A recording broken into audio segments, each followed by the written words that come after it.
Yeah. What's good, y'all? Welcome to another episode of Real Talk, where, as always, if it's real, if shit's real, we talk about it. I'm your host for tonight, Pat Scorpio, the New England representative, and as always, I got my man with me. I'm gonna let him introduce himself. Did you hear? I'm the tightest, lightest, brightest rapper you know. Oh, we back in here for Thursday, nigga. What it do? Thursday night, ranting, music review, all of that shit. But we back in here. I mean, no box, a little boxing. I mean, but some rants and some music reviews. You know how we do. Shout out to the gang, everybody up in this bitch, all over worldwide. You know how it is. It's Shuttleworth the God, aka the GOAT artist, LB Lauderdale boss, nigga. El Capitan, ringgangradio.com in the building. Let's get it. Yes, sir. Ring gang in the house forever and always. And as always, I got my other man with me. I'm gonna let him introduce himself. Hey, yo, what's good, y'all? You already know who this is. Your boy King People. They get box in the building. Ring Gang Radio all day. Let's go. We got some nice reviews today and some boxing stuff. So you know what it is. Let's get it. Any bannings from the bodega today? Well, actually, you need to ban your man Vince. What's up? I say you need to ban your man Vince. Oh yeah, no, Vince, he out of here. But I was gonna say, I think we talked about this behind the scenes, but I'm gonna say this publicly: StubHub, you are permanently banned. Never again. Count your days. You are nigga. done. You bought tickets off StubHub? Yes. You tripping? Yes. You get triple charged on that shit. No, actually, no. You don't get triple charged. You get them cheaper, but they don't get delivered to you because StubHub is trash. I spent a collective 4 hours on talking to them on the phone, and I'm like, didn't get my tickets. You bought some resale tickets or some regular tickets? Resale. So I thankfully from a seller. Yes, from a seller. Okay, so nigga. It's a whole story. Don't blame StubHub, nigga. Ban the seller. Don't ban StubHub, nigga. No, because they didn't know what they were doing. So you can't tell me you're going to deliver tickets from me and then don't do it. Like it was a whole big thing. So they're done. Count their days. Out of here. Never using them again. And don't ever use them. Because Ticketmaster's a reseller too, and SeatGeek as well. And SeatGeek, I got my tickets in 2 minutes. So I think customer service didn't replenish your losses. No, they gave me a refund. At least at the most, I got a refund from StubHub, but never again. So, damn, they're done. Yeah, you heard that stuff, Hub. Yeah, you banned from the bodega. Yeah, hey, you're not gonna get no more business from King P. Straight up. But yo, I got my other man with me. I'm gonna let him introduce himself. Hey, what's fly? It's Conscious Pilot, the West Coast Avenger, #1 contender, preparing for liftoff. Let's fly. Ring Radio. That's the destination. You know that. There we go. There's Conscious Pilot. He elevates above the clouds as always, man. And last but certainly not least, I got my other man with me. I'm gonna let him introduce himself. Boom, boom, boom, boom. You already know who the fuck it is. It's your boy, Rome Top 5, Chicago's own in this bitch, nigga. We here, nigga. Go ahead. This nigga Rome Top 5, aka Chicago win because he leaves these niggas in the breeze, as always, you know what I'm saying? But yeah, man, we got plenty to talk about tonight, you know what I'm saying? We got some music to talk about. We got some 2 Netflix movies, me and LB gonna do. We got a poll topic for sure, you know what I'm saying? Battle. Yes, and of course, a rap, a good old fashioned battle between seemingly two foes. Seem probably like enemies. 20 years in the making. 20 years in the making. You know what I'm saying? Yeah, we'll get into all of that. These old niggas can't help themselves. Yeah, and I saw Anthony Manzano. He was already on this. He should do a live reaction of Eminem's new diss track on Benzino that just dropped. Hey, we got you, Anthony. Shout out to Anthony. Salute Blazing Killer. What it do, Ring Gang? Yeah, we got you on that. We're gonna jump on this Better the Butcher album review real quick so we can save y'all the effort. Yeah, you know what I'm saying? Because obviously, we as we all do, we do album reviews from time to time. So yeah, Benny the Butcher, Everybody Can't Go. That's the album that just dropped last week. You know what I'm saying? So we was like, you know what? Let's listen to this and see what this is all about, because I think this is like the actual, like the major label debut. No mixtape and shit like that. Niggas been hyping up. Yeah, niggas definitely been hyping up. Yeah, but for major label drop, this shit sounded more distorted than all his other shit. And they were hyping. And I'm sorry, I kind of suggested it for us to do it. And yeah, I mean, Def Jam and them were all trying to make this. Oh, this is the best album, Griselda Camp album. Like, yeah. Damn. So blame Pilot then, nigga. Blame it on P. It's all good. You said blame it on P. That's like that's. Sorry, I get called P. Blame anything on me.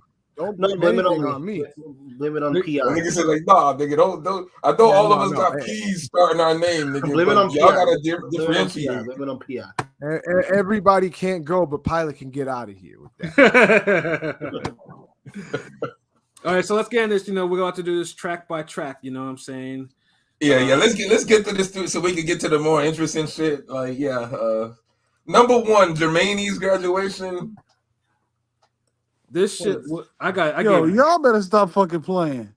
I actually like this track. Y'all better stop fucking playing. Hold on, what do you mean by y'all better stop fucking playing? What does that mean? This nigga just put together some garbage and was like, all right, let's get through this shit. Like, no, this shit wasn't like that. Nah, nigga. I mean, bro, like it wasn't that bad. This shit, it wasn't hitting like that. Nigga. Give it the respect it's deserved, nigga. Don't just be like, all right, let's run through. I give it a 9. It's so we can talk about Benzino. Like, get the fuck out of here. I gave it fuck an 8. Benzino, nigga. Yeah, fuck about that. Benzino was rapping harder than on his shit than this. That's a damn lie. Dude, the bar is like super low for fucking Benzino. So if he meets that bar, that's overachieving. That's like Wilder having a complete performance, nigga. Nigga, it's not even close. But anyway, all I'm saying is this: the first song on Benny the Butcher album is cool. I gave it by like an 8. Yeah, I gave it an 8 too. That was my score. Yeah, that was a 10. It was a perfect way to start the album. I knew it. But I hope you keep it real, cause what you told me about a car the other day, nigga, nah, son, like, cause you was sounding hella disappointed. But we did agree that the intro was like good though. So nigga, my opinion is my opinion. Your opinion is your opinion. Say your thoughts, nigga. I said my thoughts. It's just this the thing. It's like you gotta keep it real. You can't tell me, oh man, that's just kind of this, that, mid, this, that. I don't know. And then you get on the podcast and you a whole different nigga. You up here, oh yeah, the beat placements in the snare hit methodically. Nigga, we on the first song, nigga. Yeah. All right, so pretty much the first song. There's 12 songs on this motherfucker. I know. I did say we both fucked with the first song, nigga. So was it 8, 9s, and 10s across the board, right? Yeah. Okay. Cool. Yeah. No, it was straight though. I mean, it was a good way. It was a decent joint to set off the shit.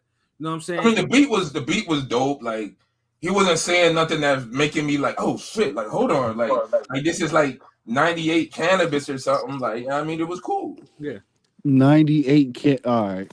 Nah, nigga, hey, y'all niggas can over criticize the shit I be putting niggas on. So nah, I'ma hold this shit to the same standard. Y'all niggas hold fucking Little White.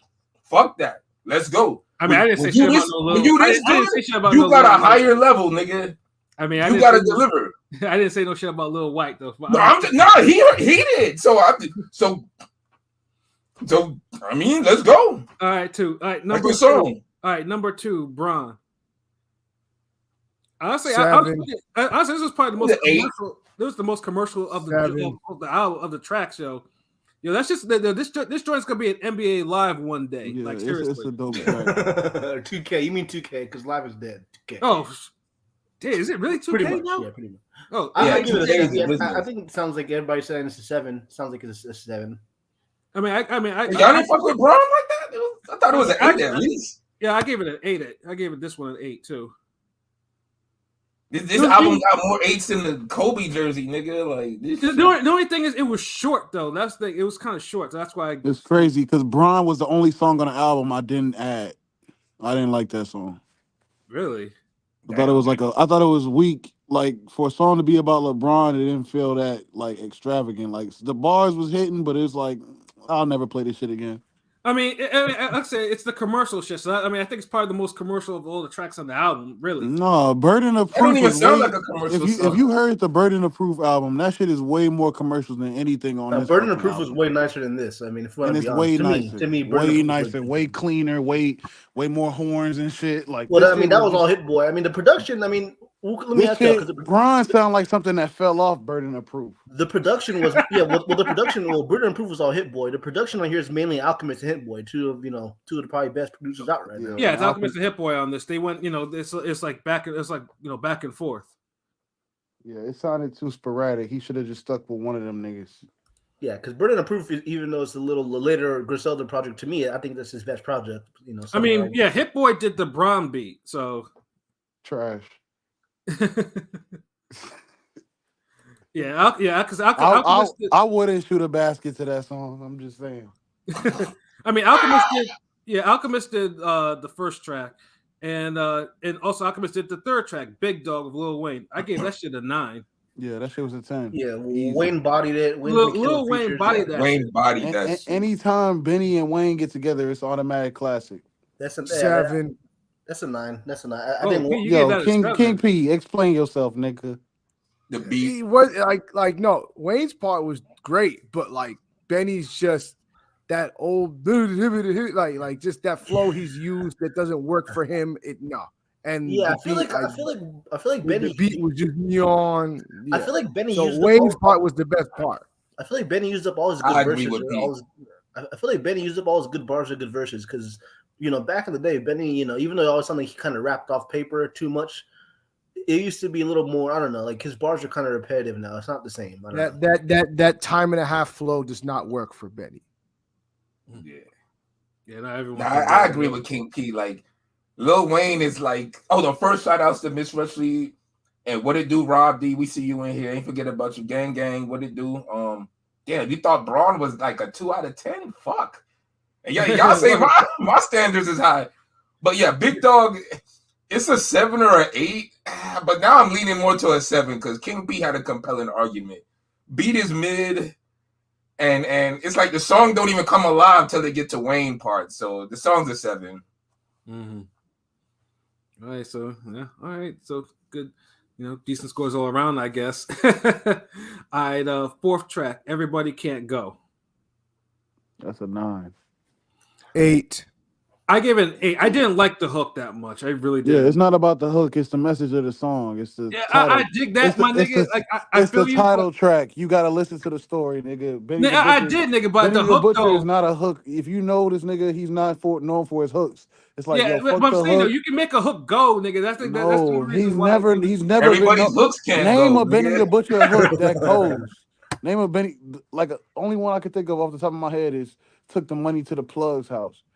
And that's like just like a continuation of a verse. He just keeps saying that and then goes straight into a verse. It's barely a hook.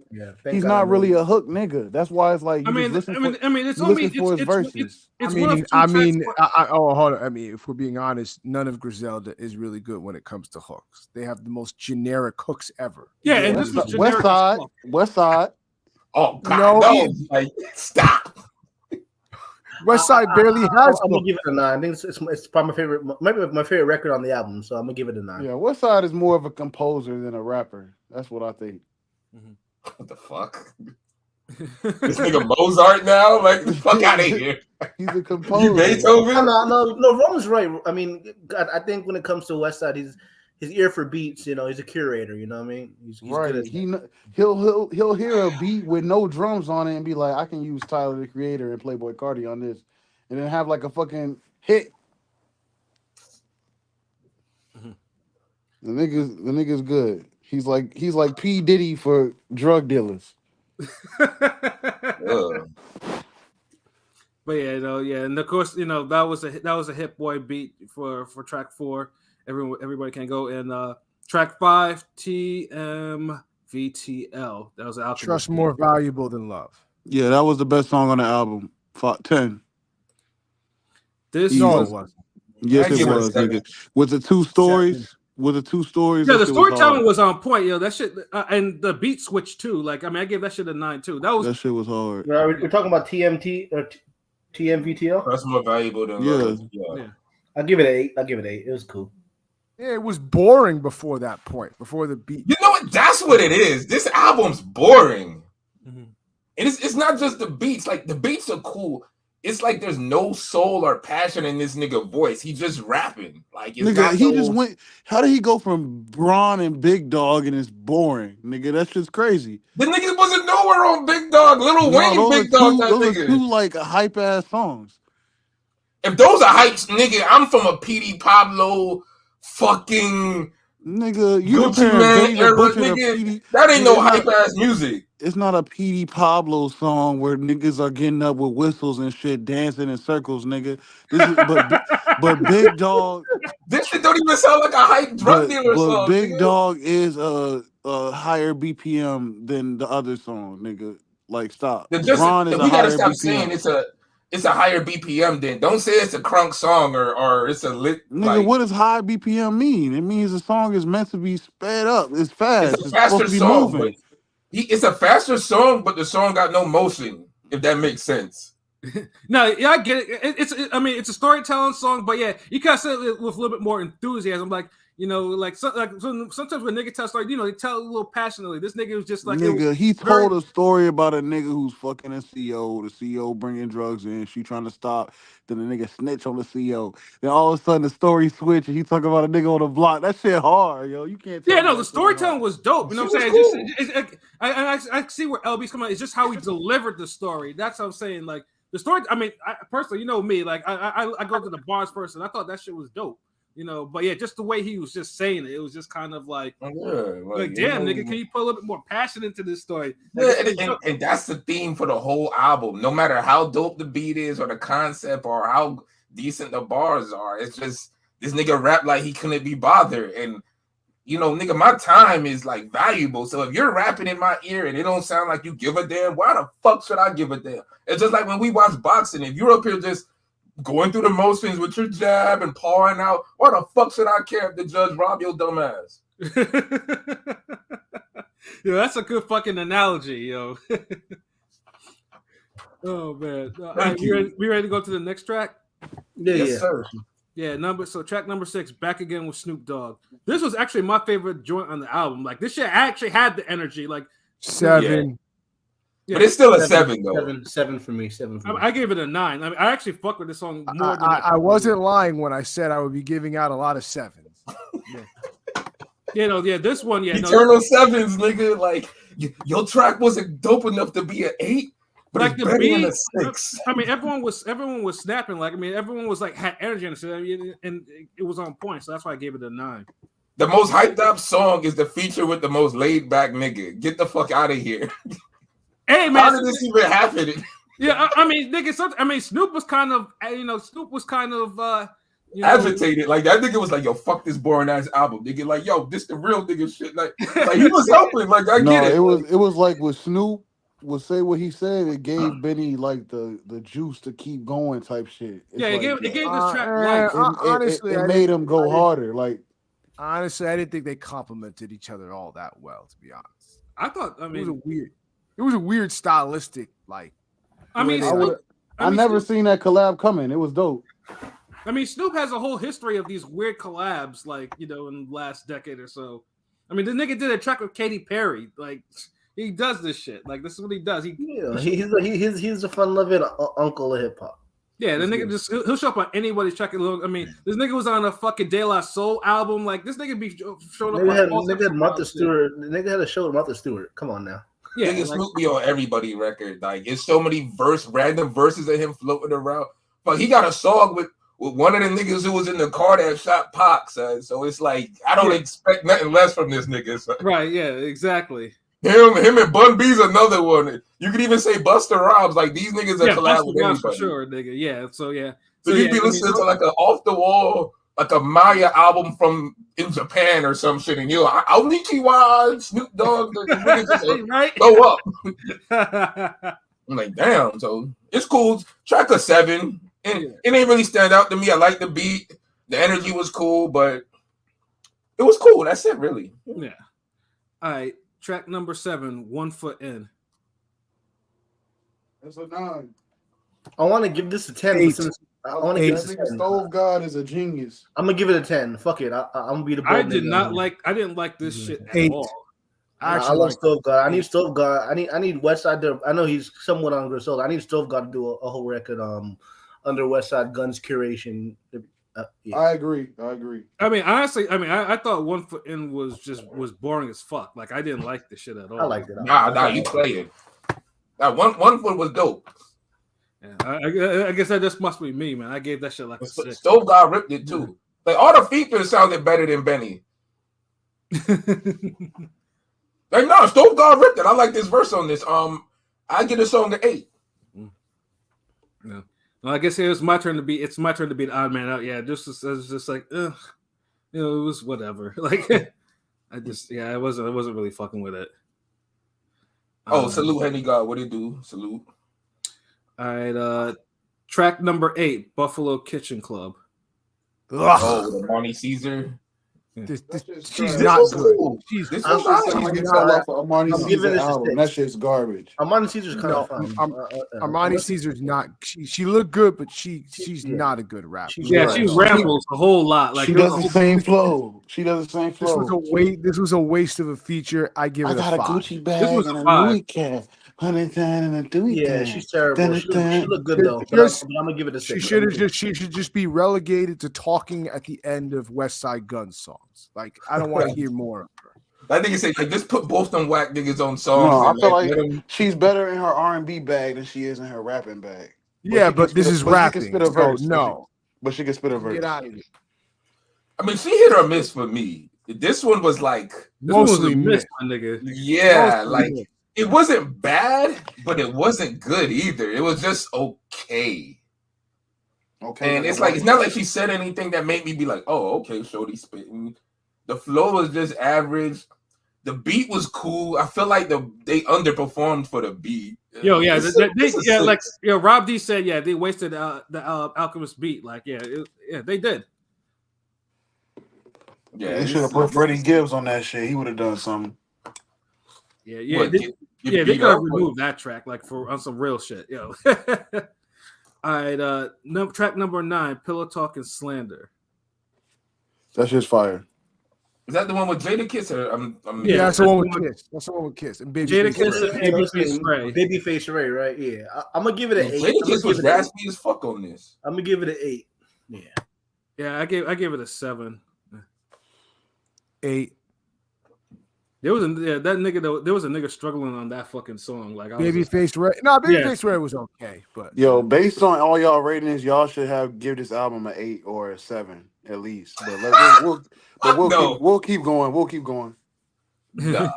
You got to remember, there's like this is a 7 to me. I haven't given anything higher than an 8, so there's no way. I don't even know if this album would be an 8.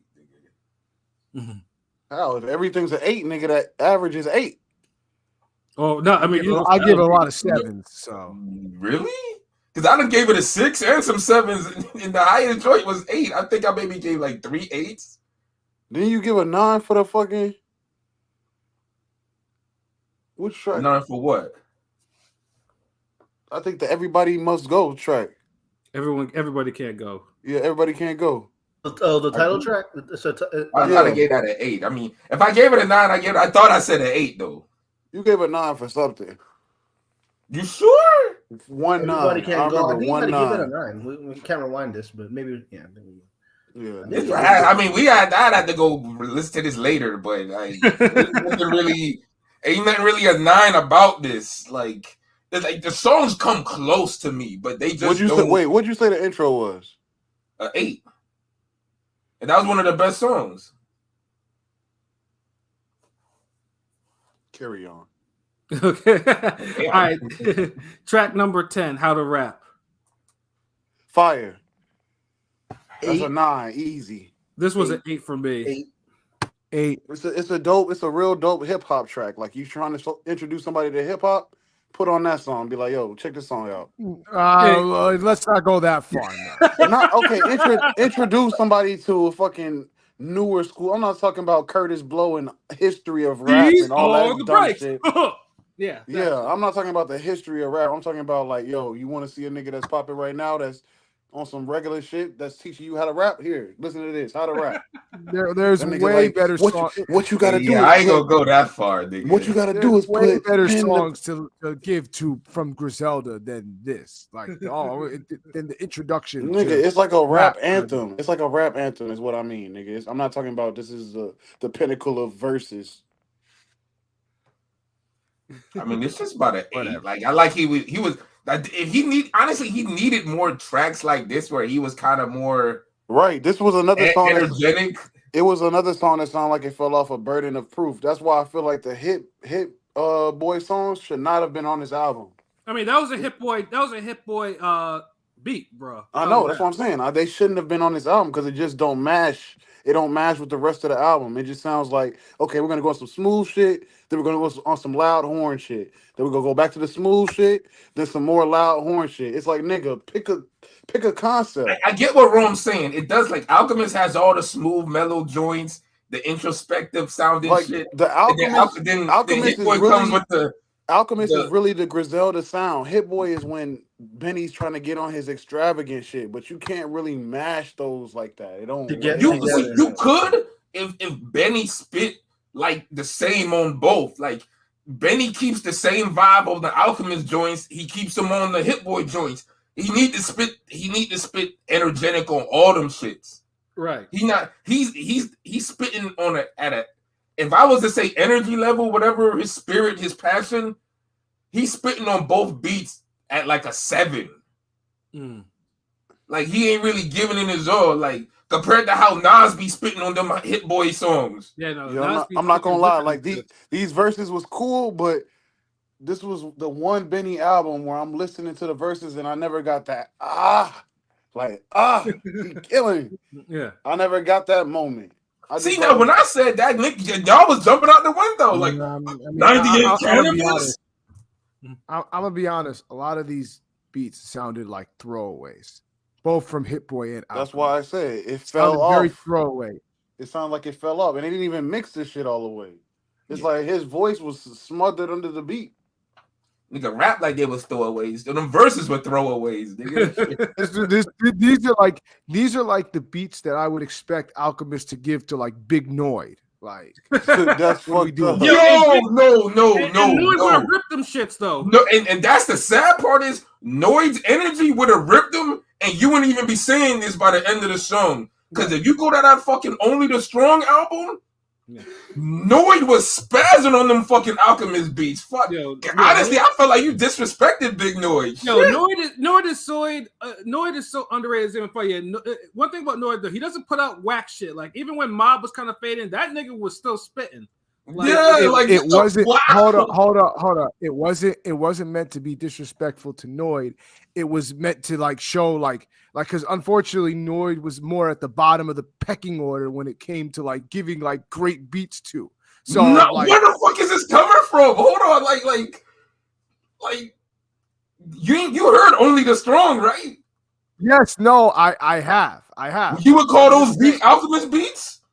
No, they weren't weak, but like compared to what he gives, they weren't like hot shit, like to like Prodigy and stuff like that. It was all over the album too.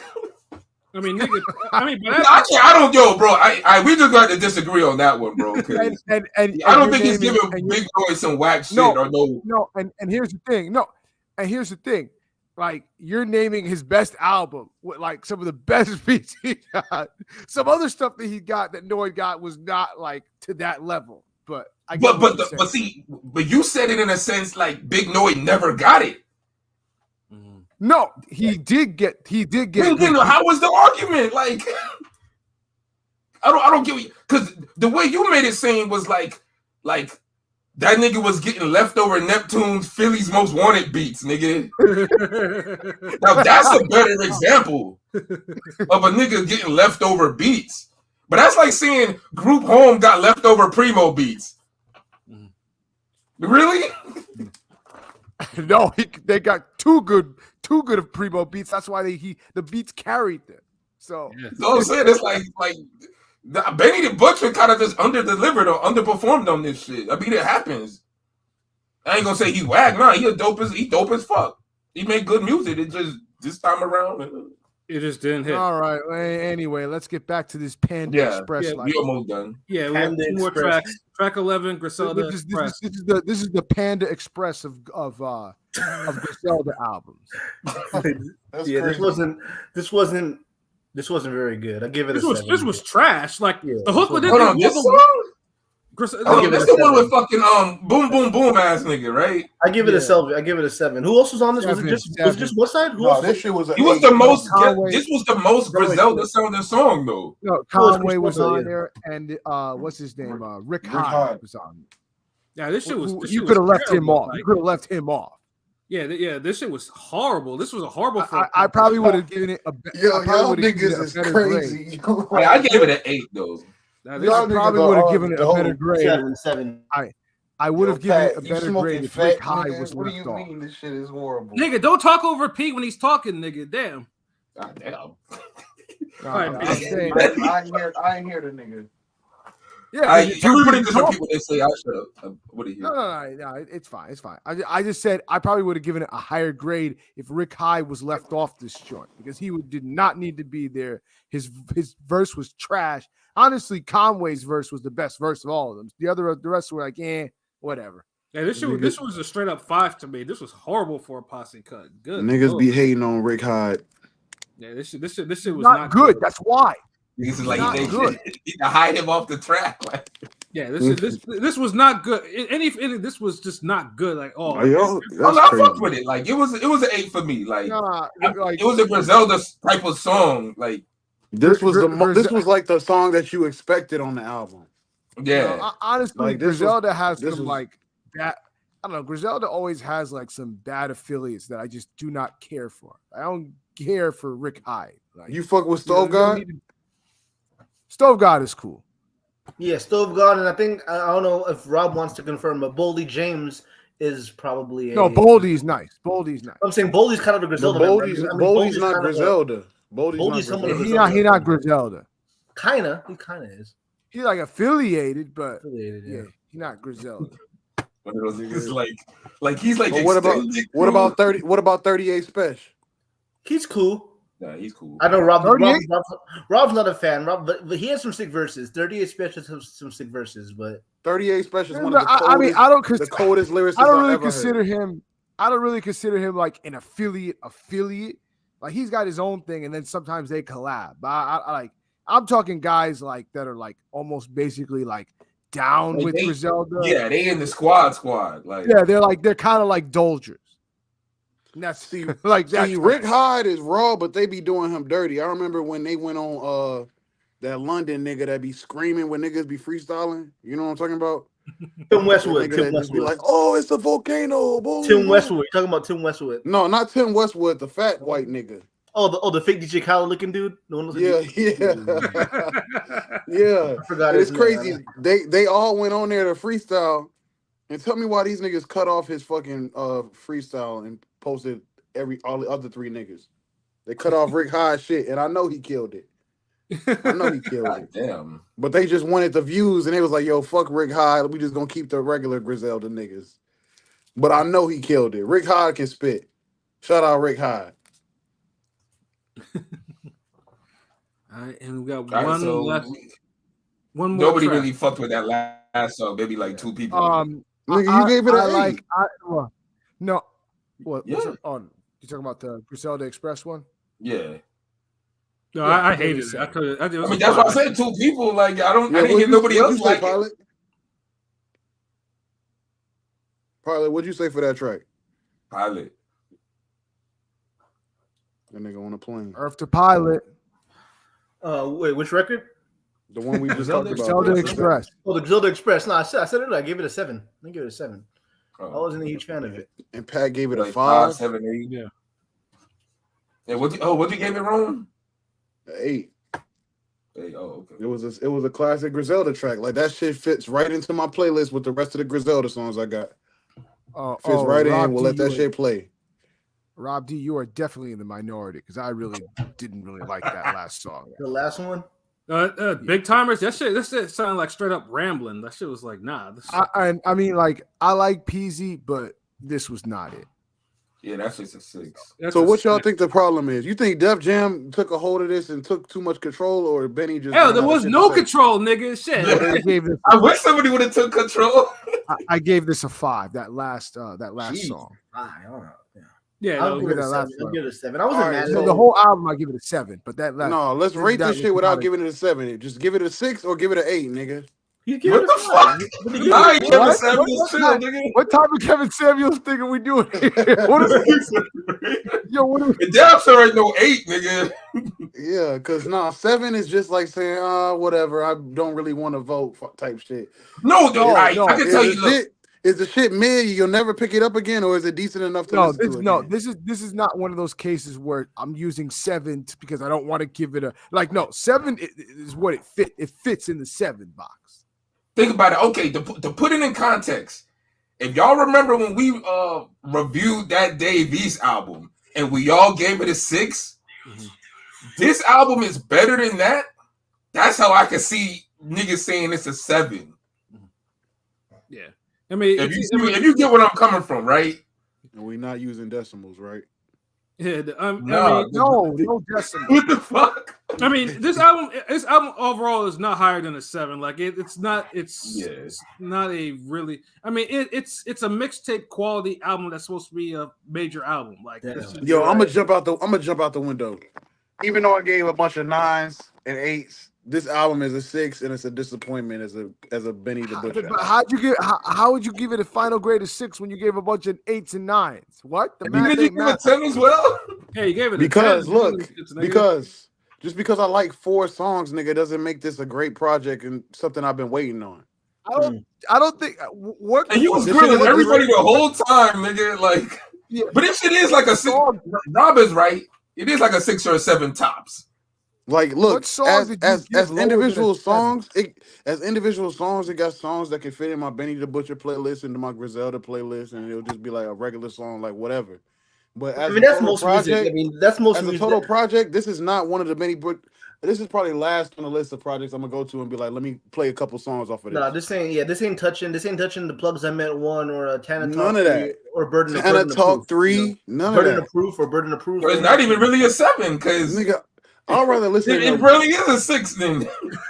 Fuck. Yeah, I would rather listen to any other Benny project than this one. I'm gonna give it even though these songs are cool. They cool. They got good rapping. A 6 feels so it's trash. I don't think it's trash. You know what I'm saying? So I don't know if it's above average. It's slightly above average. Like it is a 6 or a 7. Like, you can't do 6.5. I feel like I'm giving it a 6 based on disappointment. Because I thought this shit was gonna be amazing. Because Burning the Proof was fire, and it was all Hit Boy shit. And I don't really like Hit Boy shit. Yeah, I don't know how you can fuck up Hit Boy and Alchemist production. I don't know.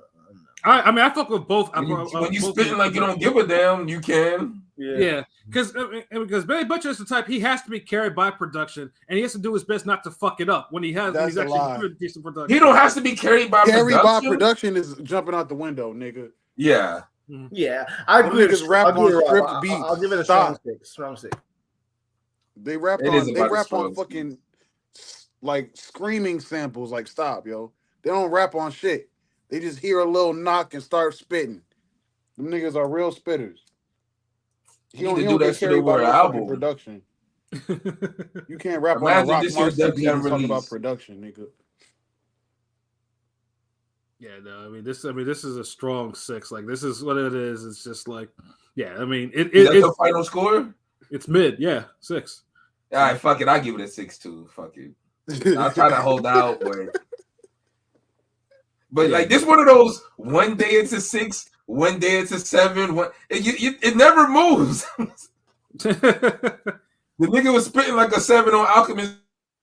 No, I know it's a 6. Oh, this nigga LB froze. Oh, there he goes. Yeah. I know it's a 6 because since the album came out, I've only listened to 2 songs off of this album. That's it. Jermaine's intro and then the Trust is More Valuable Than Love. That's the only songs I play back.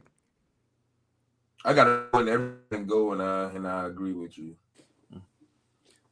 Man, I mean, this is definitely it's no replay value. This shit's garbage.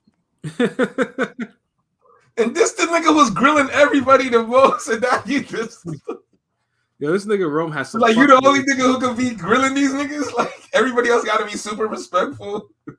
Yeah, like the nigga almost wanted to fight King P. Like damn. No, hey, nigga, rating rating songs is different than rating the project as a whole. As a project as a whole, this shit is an easy 6. Song by song, if you just put on the song and be like, yo, what you think that song is? It's easy for them shits to be 9s and 8s. But when you play 12 we songs, gave more 9s and 8s. But look, when you play 12 songs in a row and you're like, what you think? You like, can't hold on. You can't give a whole bunch of 9s and 8s and then say, well, the album. What's a whole bunch? The math isn't math. The math isn't mathing. The songs I didn't like, I gave 5s. So what you talking about? There's still I heard a lot of 8s and 9s. Yeah. Damn.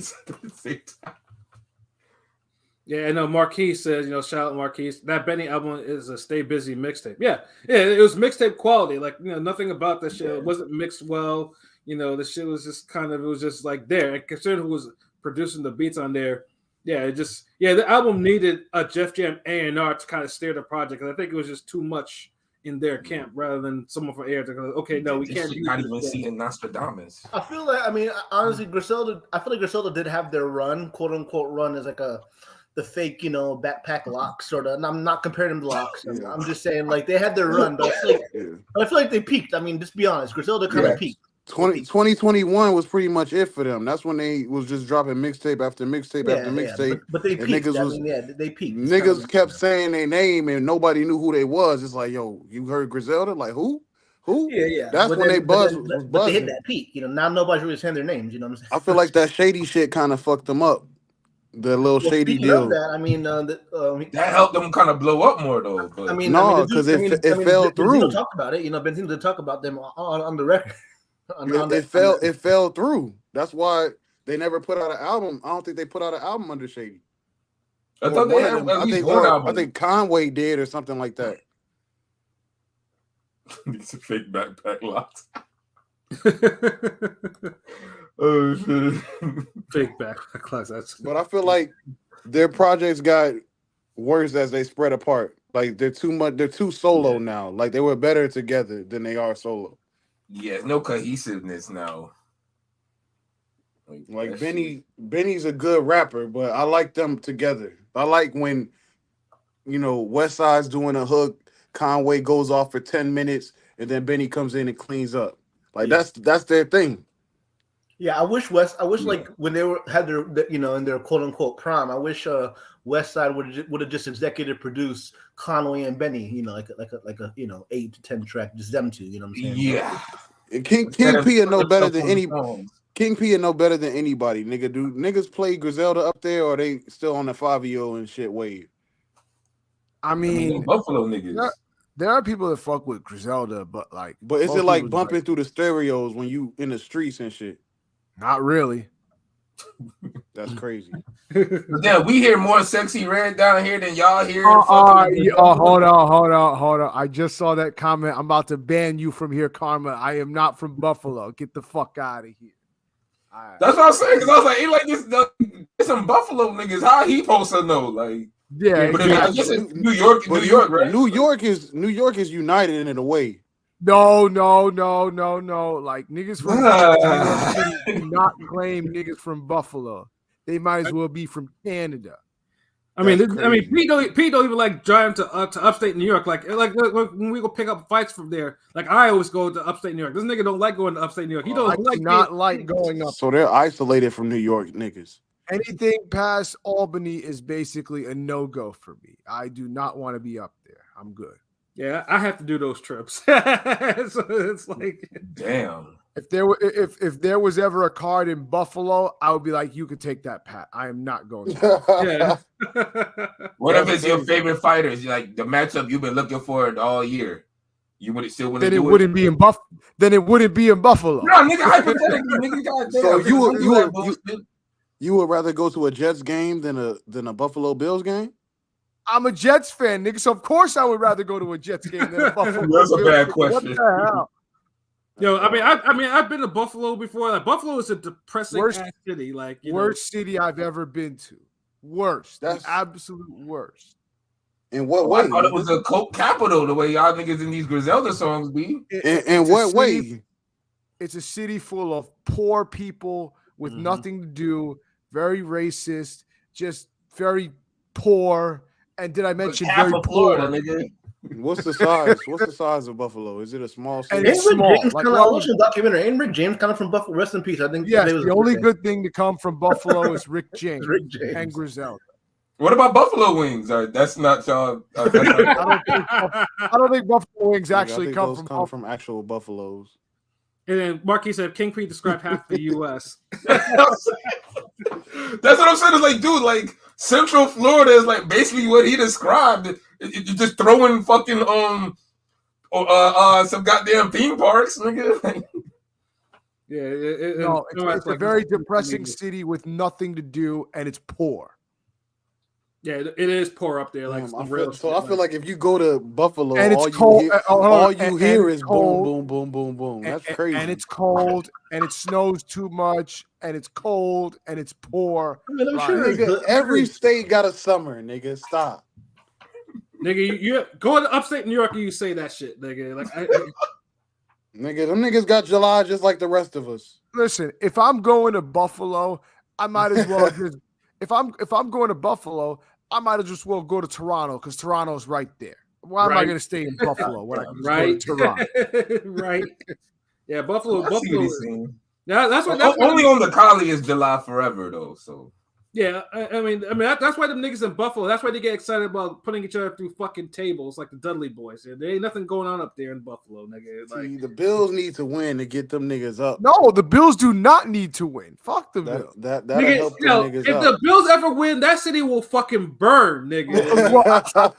No, I never want them to win ever. I don't even want them to make the Super Bowl. So hold on, like so that just shows me how divided New York is, because with Florida, like depending on your region, you'll have your football team or basketball team. But if one person from the state of Florida, like one Florida team makes it, everybody like roots for them. But I guess y'all is like if the Heat getting blown out, niggas want the Magic to win type shit. Yeah.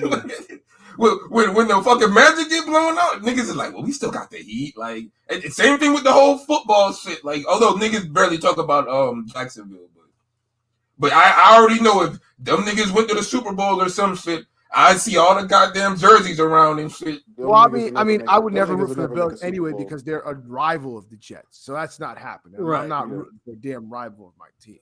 Plus, like I said, I just hate the city. I hate the fan base. I hate the organization. I hope they never win anything.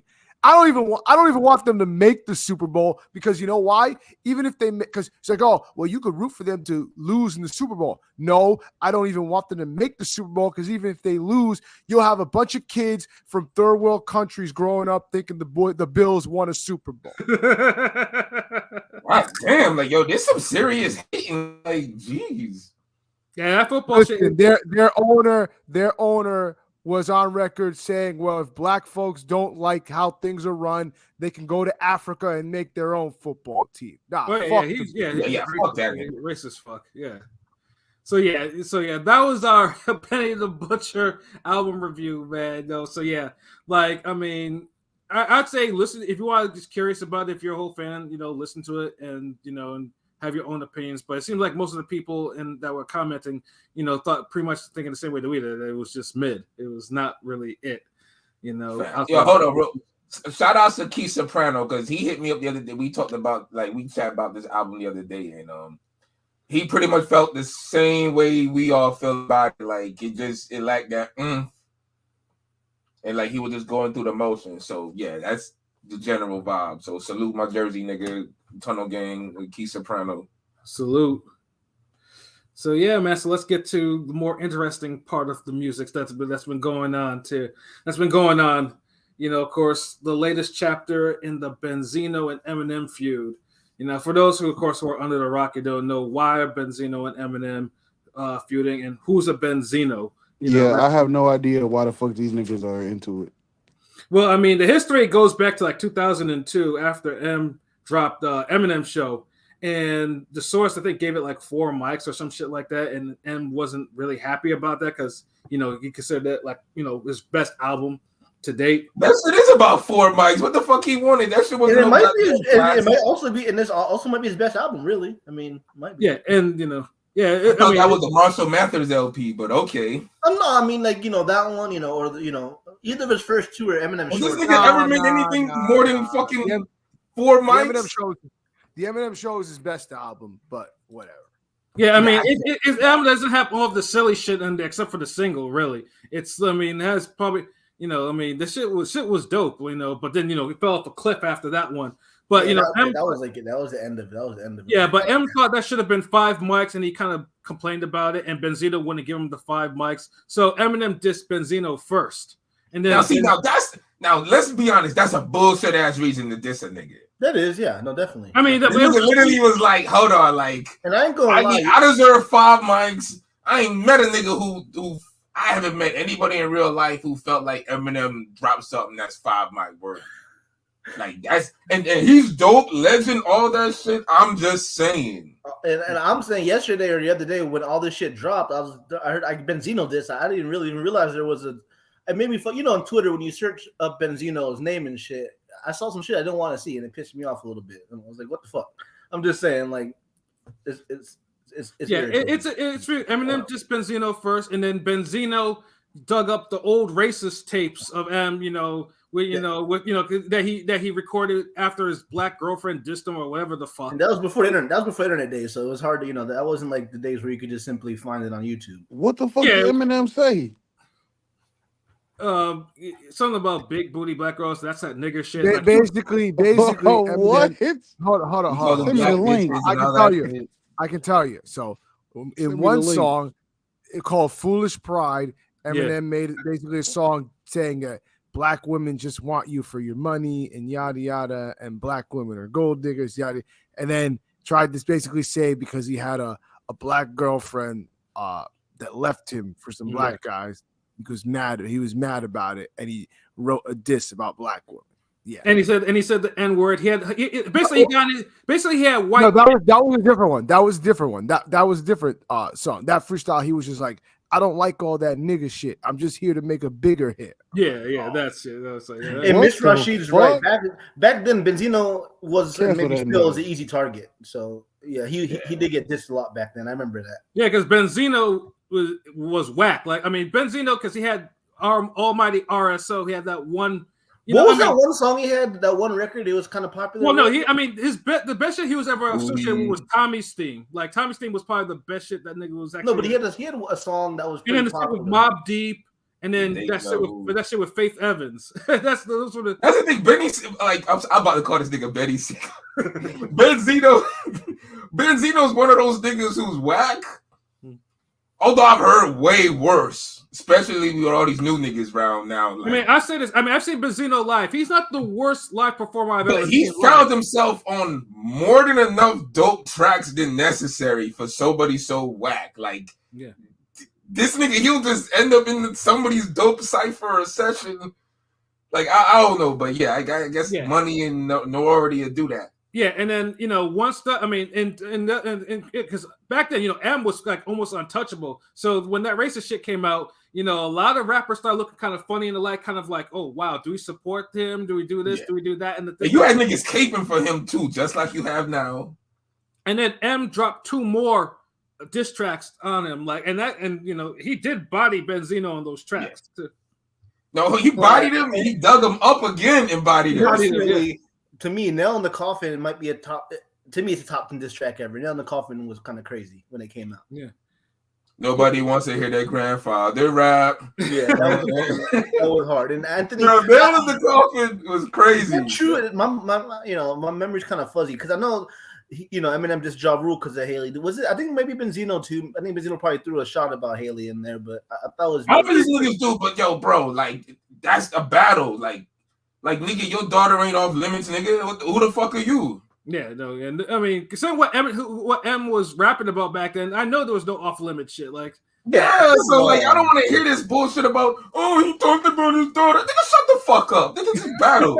You a battle rapper, nigga. Get the fuck out of here. Always dissing Christina Aguilera and Britney Spears, but come on. And see, when you know the history, that's why the Benzino diss hit so hard. Because if you look at all the songs and shit they put together, Nail in the Coffin is the best one, undoubtedly. Right, absolutely.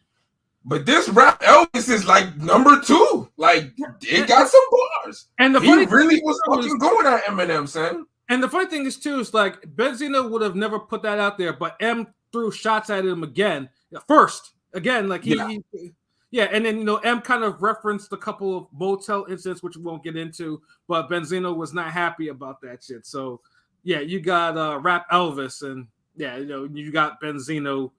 He went the fucking. I know LB, man.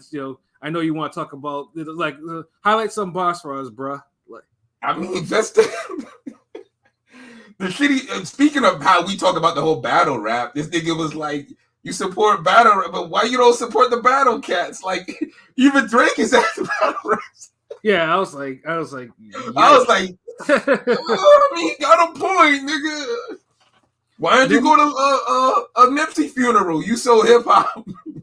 Then he talked about how he was more Detroit than M, and how he was linked in with the OGs and shit. Like I was just that shit was hard. It's like a person can't be calling a nigga, a nigga can't tell you that he's more of your city than you are. Like I don't know. Like that's super disrespectful. Like you telling somebody a fake ass nigga at that point. And Benzino named his OGs there too, which was even like he went further. Like it was like he like just in case you fact check. I know this OG nigga, that OG. Yeah, y'all know all them OG niggas. Who the fuck are you? Like, and then he had the witty wordplay where he was like, I guess misery loves company. Yeah, I was like, nigga, this is like this is too witty for this nigga. Like,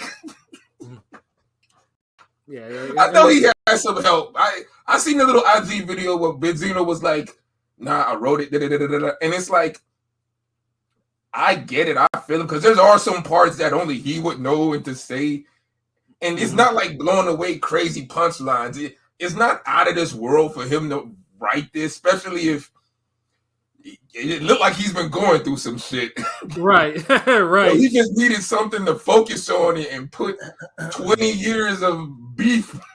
He was asking, Coy Ray for money, his daughter, his popular daughter. He in and out of hotels but his daughter also said he wasn't there for him, and he's living out of motels and having certain transgressions. That was kind of a pun, but you know what I mean.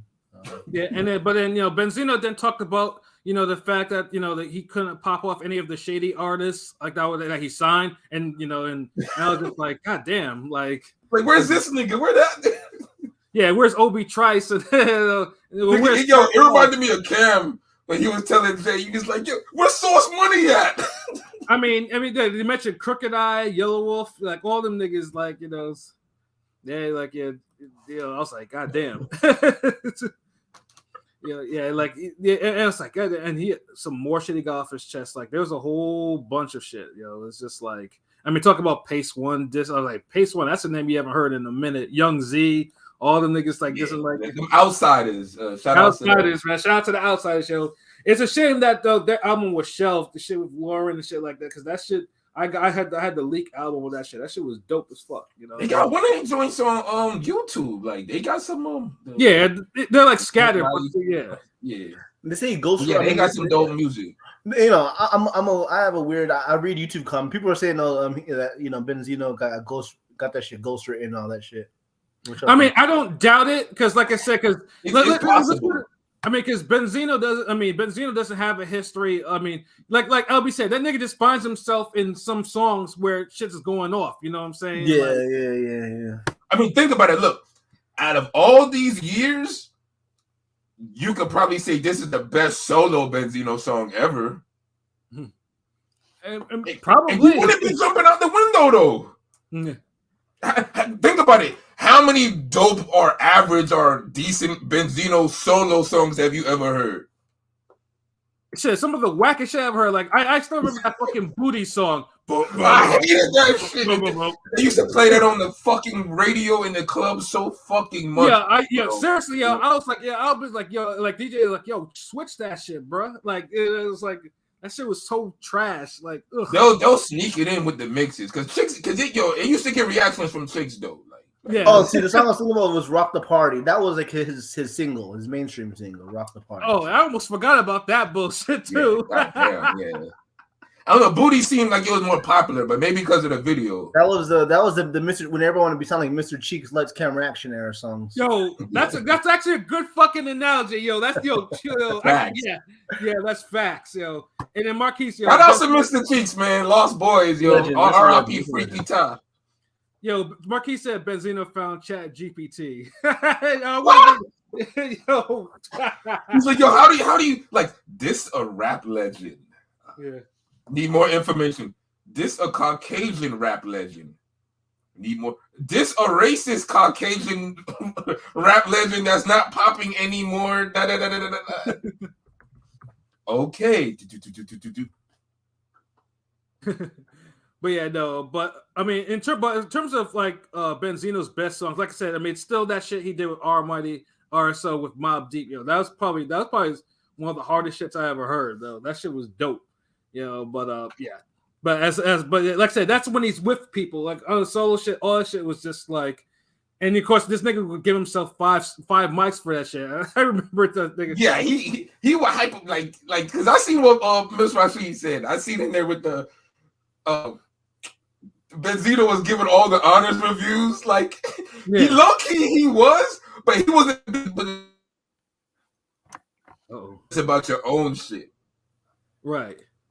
And the thing is, like, if he was honest about his own shit, is cool. The only thing he was really doing, like, I could go into the library right now and pull out Source magazines where this nigga is having ads in every fucking one about goddamn made men. Everyone the made men ads. Like, bro, there's like certain shit, like, yo, if you from an era, there's certain ads you done seen too many fucking times in Source magazines. Yeah. Uncontrolled substance with Inspector Deck. That's one. Yep. Two is some goddamn made man ads. And nigga, they be like 3 and 4 pages. They be like pull out posters. Yeah. And then like y'all niggas is not this dope. Yeah. Yeah, and they tried to, but you know, and then like I said, I mean, obviously, you know, Benzino pretty much juiced the white boy that owned the Source for all their money and shit, and was using it to live the rapper lifestyle. So yeah, that was what he did. The game is the game. Hey, you only live one life. Fuck it. Yeah. You know what I'm saying? But, you know, Benzino pretty much, I mean, you can tell it's him because everyone's just like, ooh, yeah, well, Benzino got him. And Benzino's like, you know, because usually when people talk about Benzino, it's not the most positive life, but it's not. Yeah, that's why I was like surprised. I was like, why is Benzino getting I mean, the rap niggas are all saying, oh, Benzino got him. Benzino I've never seen Benzino get love on the timeline, like, you know, ever. So it's kind of interesting to see, like, people giving him. I just don't want niggas to rewrite history, like, the niggas going because you know some niggas overrate shit. Niggas be like, yo, this Benzino cat nice, and they're like, no, chill. He just had a career high with this M shit. Like, chill, right? Like he's just one of those niggas who just like he be at the park all the time, and you know he'll make a shot or two, but he don't really do anything memorable or he don't really ball. And Marquis, the Ryan Dirty, I feel like the Source and Double XL, like. You know, I didn't live in I was in the West Coast, but I feel like they didn't give the South much respect or love. I'm gonna be honest. No, they didn't. They didn't. They really didn't. Probably why I have a New York bias to my music. I mean, especially the Source. The Source did not give the South shit. Well, Double XL was a little more diplomatic, a little bit more love, you know. But yeah, the Source was Source. I mean, me and LB lived through that era. Like the Source didn't get shit from the Source. Like some of us are still bitter to this day. I mean, like the original 5 mic list, I don't think I don't know if it even had a Southern album on there. If I don't even remember, unless it was Outkast. Like, yeah, I was like, this shit was real. Like, they ain't like giving no South niggas no nothing. No fight. Yeah, like that riding dirty, motherfucking ad was in the Source for like 3 years straight. He facts on that, Marquis. Yeah. Yeah, Double XL, I think showed itself some love. But Double XL was much better. Like they were more diplomatic. They're a little bit more. Yeah, they showed a little more love. Yeah, no, Double XL as a magazine was better. I think the journalism was better because it wasn't bought. It wasn't bought, and it wasn't like it wasn't influenced. Like they tried for the most part. They were. They had more side stories, and it was just. Although I ain't gonna lie, like they used to have the sex issues, and they used to get real like ratchet with facts, my nigga. That's like it was like penthouse letters, my nigga. Oh yeah, those were the good bro. Like honestly, if you would pull up some of those shit now, you would shame some of these niggas. If you the Trick Daddy one, Ian Ashton, like the Brad, niggas were going crazy in the magazines, yo. Fucking the Remy Ma with the whole. The groupie nigga, they ran an oral train on this nigga. Like, nigga. I like the whole behind the music shit they used to do with certain albums. Yo, like the Big Pun shit. I was like, The Big Pun shit was classic. Yeah. But hold on, let me see. Hold on. Hey, what up, Anthony? Hey, man. It's Shuttleworth. It's not Shuttleworth. There's no L in my name, bro. Would you say Benzino is one of these guys that is better as a feature and not as a guy who can do his own album by himself? He's not even better as a feature. He's cool. Like he's alright. Like if he's on a track with some other rappers, like he'll blend in. Like I said, because I mentioned the Almighty RSL stuff. Like that's probably the best Benzino you'll get because he actually had. Benzino's not a guy who's gonna fuck up a posse cut or fuck up a song. He's not that whack. Because some niggas are that whack where it's like you got to cut him off. Yeah, like you're like Benzino will blend in and you won't even care if he's there. But Benzino's not the type of guy that's gonna make or break a group. Like if you was to sign Bone Thugs and Benzino was the 5th or 6th member and niggas was like, nah, I don't know if we want Benzino, and niggas is like, fuck that, no, you gotta take it. Like, nah, that's not gonna happen. Yeah. Niggas would have looked at each other like. Boom, boom, boom. Yo, cut this nigga out the group. Like, nah, we good. We can take the deal. Like, just let him get a feature and we good. Right. So, there's levels. Yeah. Yeah, like I said, Benzino is not, he's whack, but not whack enough to, like, ruin like, if he's on a posse car shit like that, he won't ruin it. Like, yo, my nigga, Marquis said it best, bro. Benzino is always the verse in between the guys you want to hear on posse cuts. Yo, that's also he's like the placeholder. Like you see those Oscars, you see those award shows where when people get up and they gotta fucking get their award, like they be having seat fillers. Yeah. So when the cameras pan back out, there's a nigga who just runs into the seat and he's like, yeah, one of them niggas. You'd rather have a Benzino than have an empty verse or one of these, fuck it. Like I mentioned Tommy's theme. Yo, Benzino was like the second to last nigga on that joint. Truthfully, the song ends after she kills it, but he's there. So it's like facts. Yeah. Yo, every time that shit used to come on BET, I'll watch that shit. Yo, she fucking snapped on this. And then in the big shit, we kill Bears Whip, be on some roof on some dead president shit, law school, barrel law open to the public. I love it. Time to take my gat home and love it. What you know about black love, gat love, no backup, only this vest, only fisherman nice to cut to your chest. That nigga snap. Like I used to the video's over when Sheik is done. Yeah, seriously, and next.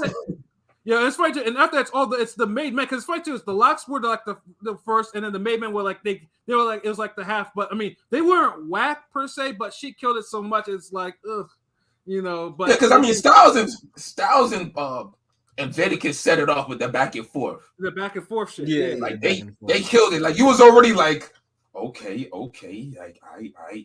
And then when she jumped, running the hit the dashboard, this nigga fucking. Spazzed on that shit, like. But that's the perfect opportunity. Like Benzino didn't even come whacking that song, but it was just he was just there, a placeholder. Like, he was there. Like if you're in the car, you're gonna see. That's one of those things. Like the Locks probably did it that way, where it's like, look, nigga, like when you hear After Us, you're either gonna turn the song off or out of respect, let it rock. It's like, and then because you know how they used to do shit back in the day. Mm-hmm. They'll do the DJ mix blends, and they'll fucking start scratching and mixing and on the whack niggas verses. Right. And they used to let that Tommy theme go, and then once you started getting to the last couple sweet bars, niggas is like, all right, you fuck that. We about to go into the next one. Street Sweepers. Like the DJ Clue. Illuminati. Like niggas ain't trying to fucking. That's why Jazzo got so mad at Jay-Z with the whole Jigga what? Jigga who? Because it's like Jay-Z spit 3 whole motherfucking verses with choruses in between, and then you spit half of a fucking 4th verse. Yeah. Like motherfucker, and you throw me on at the end, and I still have the best verse on the song, and I'm your OG, motherfucker. But there's reasons because of that. Niggas just start scratching them shit off. Yeah, but like I said, but at least for Benzino now, I mean, it's probably like I said, it's the most positive attention he's gotten for his music since like forever. Like you know, so it's like really, you know, like so it's pretty much to see where this. I mean, I know Anthony Manzano says that M did a rebuttal, but I'm not even really seeing it out yet. I mean, if it is, I don't see it anywhere. But dude, it's just the Doomsday. They keep renaming these shits. Like it's the 2 songs from this battle is basically the Doomsday and. Like M's part on that, which is almost 2 minutes, and M was snapping on this nigga too, like the whole catch a stray, like animal control, like yeah, nigga, that was bars. Like I'm like this nigga nasty, like he like oh. So Eminem snapped, but it's just no one expected Benzino to just like you know what I mean. This is some to do that. There's no one expected. And I understand because, like I said, because pretty much Benzino stayed quiet. Like I said, because I mean, this whole feud started because M started the songs first because you know M obviously sees Benzino as a weak rapper, so he did it and then punching down. Yeah. So and so at least he was a rapper, not Christina Aguilera. So and so now, I mean, even since like 2002, I mean, M's obviously declined, and you know, M's music is it's very hit or miss, largely miss. And I mean, M didn't put enough work in his prime where I'll listen to one of his albums on the first and say, but I mean, M's right now, I mean, they're both 50-year-old men, and M pretty much now his flow is now getting parodied by other white people too. Like other white people are starting to make fun of how he flows and how he stacks his words and shit like that. And some of them try to be seriously though, like some of them really try to shark his style and get on, and it's like and so it's like I mean, I don't even know if M even has enough in him to do a rebuttal. Like, I mean, like this, but we're gonna see it. I mean, obviously, but you know, people were still, you know, I mean, Joe Budden was like, yeah, I'm down with Eminem, all this shit. Like, they still came to him. They still came to like, you know, it's like, yeah, I'm on your side and shit like that. So it's like, if it ends like this, Benzino won this round. Like, if that's it, like, and honestly, it should just like. I don't know way too much Eminem could even say at this point. Like, I mean, Eminem's kind of wild. I mean, you know, he's riding the wave. He was at the Detroit Lions game, so maybe you know the playoff game. So maybe he'll, if he wants to. But I mean, Eminem doesn't have to do anything here. Really, he doesn't need to. But see, that publicity kind of got to his head. Like he was like, you know what, I could, you know, I'm out there, you know, go live. I mean, remember he had some buzz from the Crawford Spence shit, you know. So it's kind of like, it is Eminem. I mean, you know, he's the most popular white rapper ever. I mean, you know. I mean, M is always going to be M. Like, I mean, nothing that Benzino can really say or do to him. Like, at this point, M got his money. Like, M has a run. Like, I mean, M doesn't really need to do anything. But I mean, obviously, the MC that's in him, we probably will do something. You know, but it's gonna be like now I think he's gonna be pressured because I mean, M started it first. Like, M took a shot at him, so it wasn't like Benzino just started dissing this nigga for no reason. Like, M went on a compilation album and started spinning. You know, drop some bars of shit about the motel incident, and you know, Benzino had to reply. Anthony Manzano, he said, Pat, do you guys think being associated with Benzino kind of destroyed Ja Rule's career when Benzino was forced into getting that feud with M, Dre, and 50 Cent? Nah. I mean, Ja Rule had a long run. You know what I mean? Ja Rule had a very fruitful career, so. his time was coming to an end, and 50 kind of just put the. Well, no, 50 because because Ja Rule was pissing niggas off before 50 came on the scene. Like, yeah. I mean, Ja went from spitting hard on VVV. People were getting tired of him already. People were getting burnt out. And then once that Hail Mary came out with Busta Rhymes of all people coming out and Busta Rhymes dissing them, yeah, it was a wrap. Most niggas were pissed because Ja Rule went from spinning from VVV, which was hard. Like, that's still a hard album. It was hard. To like, to all the niggas will be well, the thing is that like I said, like with like his albums, Rule 336 and Pain is Love, at least on those albums, like at his height, he was like still able to like spit, but also able to make good songs and like hits. So like he was kind of doing them both. But then when The Last Temptation dropped in 2002, he just went completely off the rails with the singing. Yeah, isn't it that Mary J shit, the Rainy Day shit on that album too? The Rainy Days, yeah. No, that wasn't on. But I ain't gonna lie. Clapback. That was on Mary J's album. Like that was on Mary J's album. I'll play Clapback. I'll play Clapback every so often. That song is still hard to this day. Hold on. Rainy Days wasn't on the album. Rainy Days was on Mary J's album on the release for No More Drama, the re-release for No More Drama. What was on that song was "Yours to those eyes." So horrible. Like, I'm just reading the singles. Yeah, Thug Lovin' is like it's the classic. That was like his last hurrah. And Bobby was the one who kind of brought the juice to that songs, especially this nigga doing hurricane kicks out of helicopter. Kicks out the chopper when he's out coming out the chopper with the kicks. You nigga did the Liu Kang out the helicopter.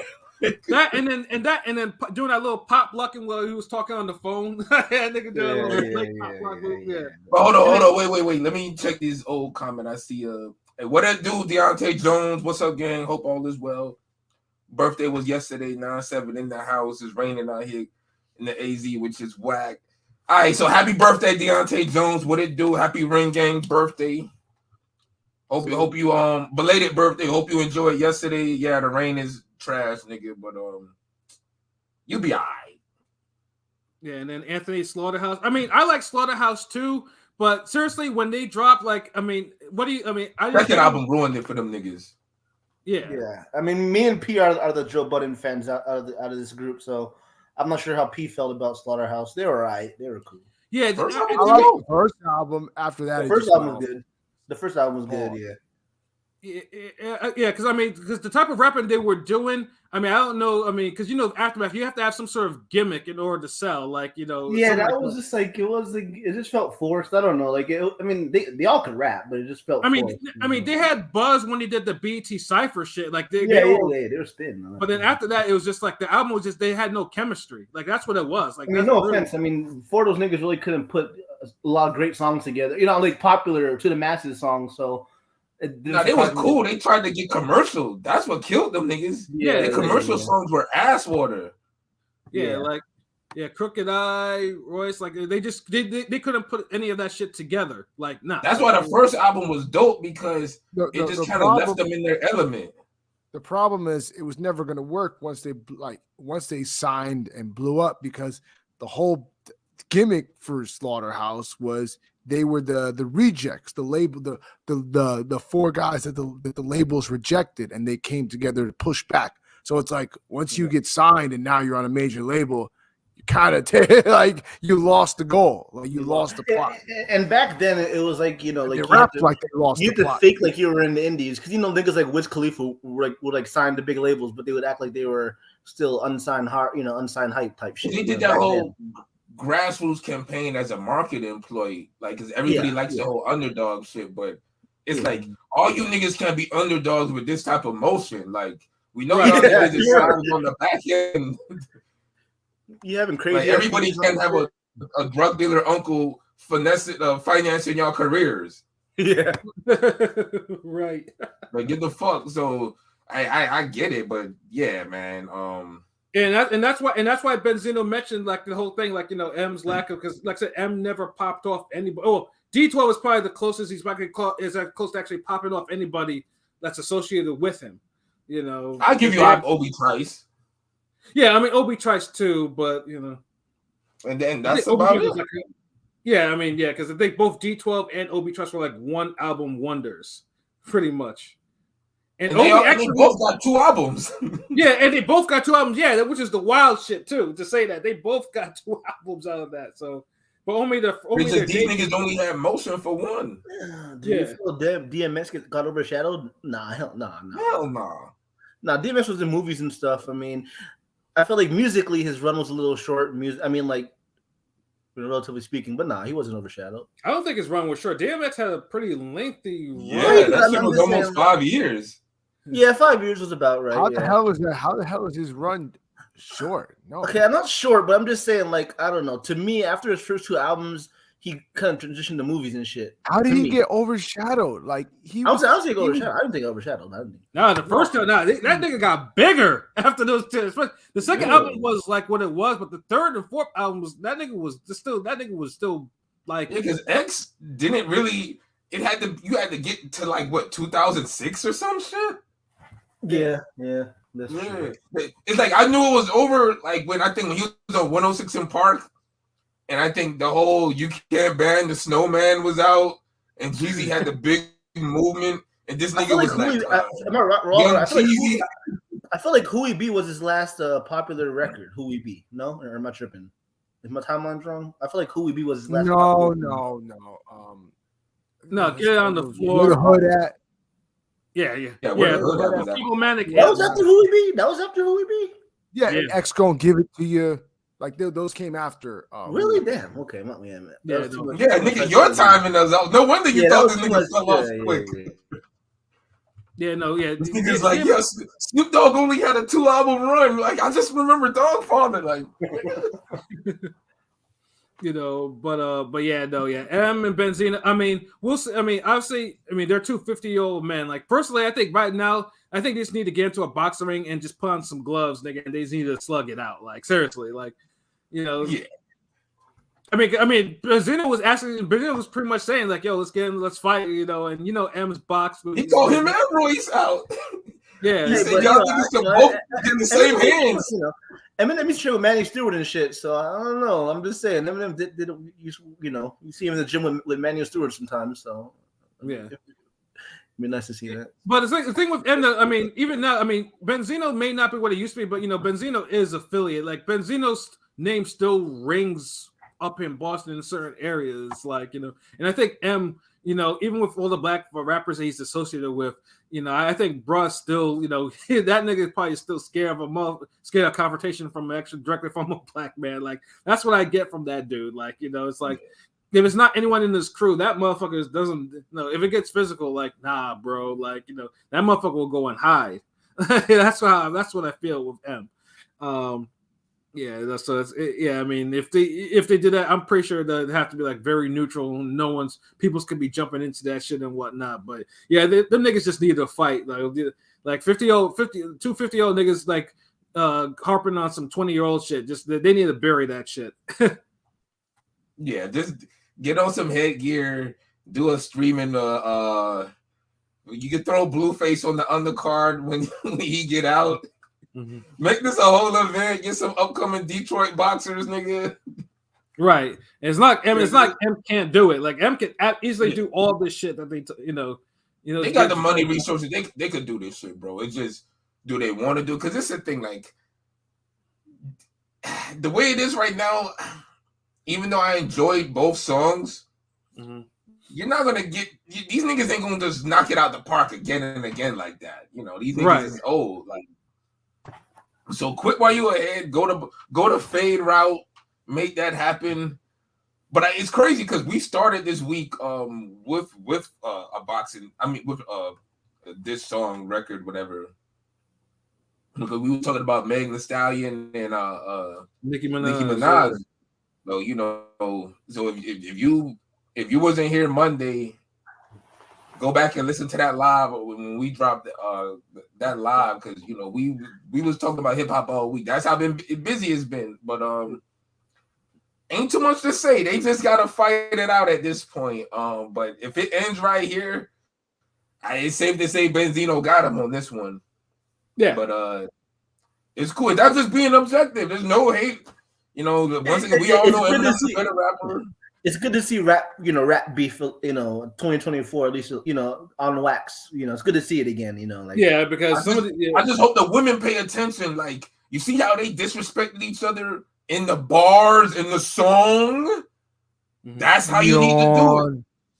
You don't need to be doing fucking 2-minute outros and choruses where you talking shit. Just fucking rap the disrespect. That's all. Like, I feel like Eminem Benzino gave y'all a template now. Just fucking rap the disrespect. Yeah, I mean, these are two veterans that have been in the game for how long? So it's like that's how you're supposed to do it. Like, be just that's it was ladies' night Monday. Now it's for the fellas. Oh man, but I'm just looking at Anthony's comments again about DMX. No one really talks about DMX as one of the best rappers of that time. Yes, they do. I don't know. Where you been, bro? Like, yeah, X gets all the fucking credit in the world. Like, niggas, I mean, DMX was probably the biggest rapper at his peak. Bigger than Jay. Like, I know people like to say Jay sold 5, like when. I mean, I'm a Jay stan, but I'm just saying when I was young, it was my first favorite rapper was probably Snoop and then Mace. But then when DMX came along, that was he took over. I mean, DMX. But you just like everybody else popular, little nigga. I mean, at the time I was young. I was like 8 or 7 years old. DMX had the rap world at the palm of his fucking hands. Like that. The shiny suit, the whole shiny suit shit was happening. DMX came through and said, "Fuck that shiny suit. I'm bringing back the dogs. I got the locks in my background. And I'm about to, come with that aggressive energy." I mean, pretty much it was that reason why we never got a DMX, Jay, and Ja Rule Murder Inc. supergroup album at the time because Jay, Jay had competition. DMX was his competition. They had the Murdergram, right? They had a few songs together, right? They had a few songs. Yeah, like 3 or 4. No, they probably have albums worth, but they're just scattered on very different albums, on like a whole bunch of albums. Yeah, no, they had some shit together. Yeah, I mean, Blackout. They had some. Yeah, they had a few songs together. Yeah, no, but DMX is. I mean, DMX is a legend to this day. Like, I mean, DMX has his influence is still there. Like, it's honestly, if you're not talking about DMX as one of the best rappers of all time, then you're not in the right circle. He kept that pocket. I mean, like, he brought back the energy that Pac left behind. I guess you could say. No, he just brought like the raw energy because that's raw energy. It was. He filled in. I see what Pilot's saying. Like, he kind of filled in that gap. Like. Yeah, it was that raw energy from the streets that niggas needed. Like, because I know there was a little Pac similarities, but he had that juice like Pac. Like, yeah, I mean, because Puff was getting too crazy with his fucking shiny suits. Like, that was the thing. Like, nigga had other rappers in that shiny suit. Like, that shit used to drive me fucking crazy. Like, it's like that nigga. He actually ruined careers. Like, Mike Geronimo. Yeah. So yeah, what else did you say? Are there any good young rappers coming out after being produced by Dre and M? I don't even think that's even their priority anymore, to be honest. Like, yeah, I mean, if there any young rappers, they're probably in Dre's ghostwriting camps, writing a whole bunch of random shit that's never gonna get released. You know what I'm saying? Like, let's see what else. Rob D. There was something I didn't expect, but dope nonetheless. Props to Benzino for making it interesting. Yeah, like I said, Benzino is a lightning rod for a lot of different things, but he doesn't shy away from controversy. That's for damn sure. Like, so it's like, like I said, just provide a template on how to, properly like battle another rapper. You know what I'm saying? Yeah, nigga did his research. He saved up. He brought together the damn the Dragon Balls and got him a ghostwriter. Mm-hmm. But props to him though. Like, I ain't gonna, because he gets his credit until niggas can prove he didn't write it. He gets the credit, so it's all good. And I'll say this: he made it interesting. Benzino, in terms of being a figure, Benzino's name, because like I said, Benzino's name still rings in there because Benzino is associated with a lot of different people. I mean, Benzino. Ask Paul Pierce if that nigga name ain't real. Yeah, because Paul Pierce got stabbed up by his associates, because he kind of was trying to prevent a fight, and he just was, he was a casualty in that. So yeah, the Benzino's Benzino himself may not be but he's surrounded by niggas that really do. They're really about that action. That's for sure. So it's and this is the thing. It don't even have to be about Benzino being tough or anything. Because is Eminem tough? Benzino's he's been around a lot of niggas that are really about that action. So yeah, I mean, he may not be like a full on gangster, but if you approach him wrong, bro.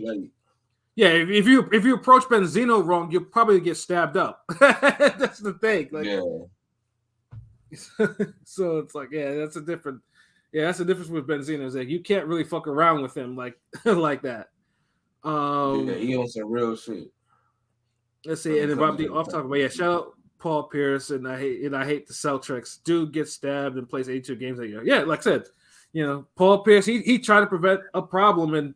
What did I know? Joe Budden, one of the directors, said, "Try to act like Paul Pierce and Benzino you up," or something like that. He said that shit way early on. I remember that. Yeah, because Benzino was responsible for the stabbing, right, of Paul Pierce, supposedly.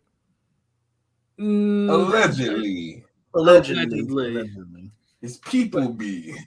Yeah, I mean, there were associates that were people that were associated with him. Yeah, that was the problem. Yeah, but it's all. And it's because back at the time, niggas is like. So Jay-Z is stabbing niggas like himself, but Benzino got goons doing it. It's like who's really on some goon boss shit? Like what's really going on? No Marvin Gaye. What's really going on? Yeah.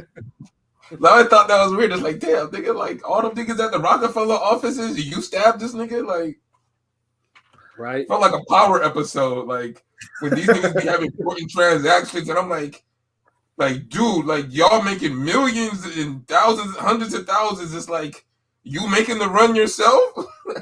You ain't got no boss shit to do, like right? Don't you run a club, nigga? 40-40. You got kids? Well, not at the time. I don't think I do.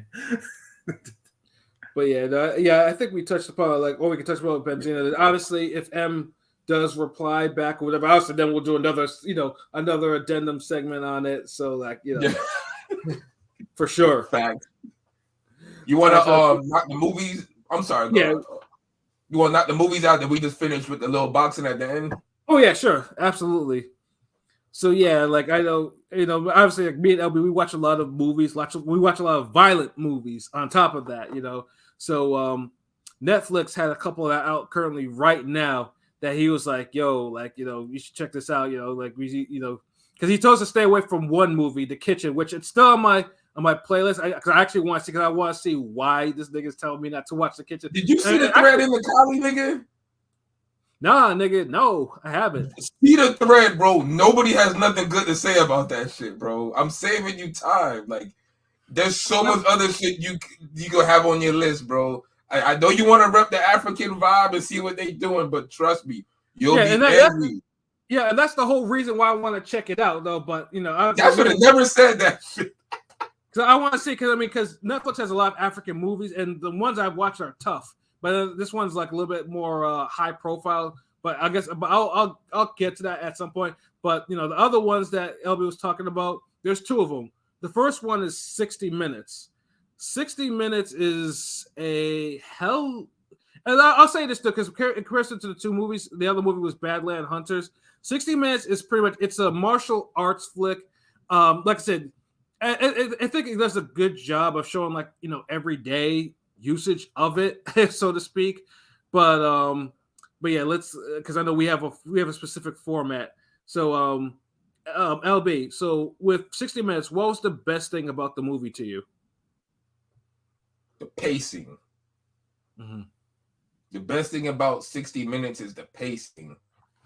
It never stops. It's always moving. If there's a little conversation, it goes, the dialogue smooth, but it's pacing. Like the guy is always on the move to complete his mission to get where he need to go. So he's going really across the city, fighting niggas and just constantly moving. So that's what make it dope.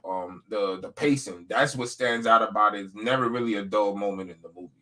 If there's a conversation, it's quick and niggas throwing hands. So yeah, and like I said, it was, and I like the application because it wasn't like on some, niggas is like super martial artists and shit like that. You know what I'm saying? They're not on some raid shit. It's just normal, okay, you know how to fight type of deal, right? So yeah, we're gonna use this and just gonna defend ourselves. So I can dig the everyman vibe of the fighting in there because there were some, even when there was, fighting with knives and shit like that, there was some.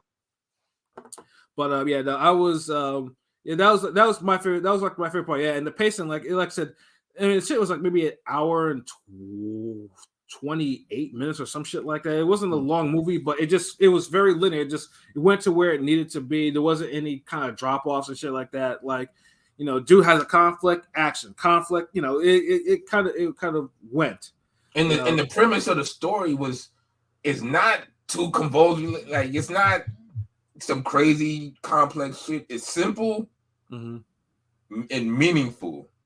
And ironically, as we get to number 2, the worst thing about the movie, the story was the thing that was kind of like, of what it was, because it was just too, like, I mean, pretty much, 60 minutes is pretty much because it has, I don't want to spoil why it was called 60 minutes, but the reason behind it, I was just like, really? And then the characters got kind of associated with why it was 60 minutes was kind of pissing me off a little bit. It's but like, that's the charm of the movie, though. Like, yeah, I get it, my niggas, but it's just like the shit was. I think the shit was pissing me off more than me. I was just like, damn, yo, bitch. That's what I kept on thinking, like, bitch. Yeah, I feel okay. You know what? It ain't a spoiler to tell the premise of the movie, like. Right. We still recommend this, and shout out to Rob the other. I ain't gonna lie, man. I haven't seen any movie in a long fucking time. Damn, like, how y'all live like y'all don't watch no movies? Like, but yo, this joint just 90 minutes. You can knock this out. You enjoy it. It's quick, but basically this MMA fighter who's a struggling MMA fighter. He's about to get into a match with somebody, but then his bitch of an ex-wife calls up and says, "Hey, it's your daughter's birthday. You need to get here. If you don't get here, and I'm on the other side of Germany, or wherever the fuck. If you don't get here, this will be the last time, and I'll do the custody paperwork, whatever, so you'll lose your daughter's privileges and you'll never see her again. Because I'm a wicked witch of the east, whatever the fuck."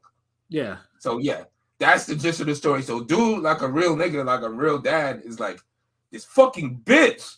And so, he stops what he's doing, and he it's the race against time to go see his daughter.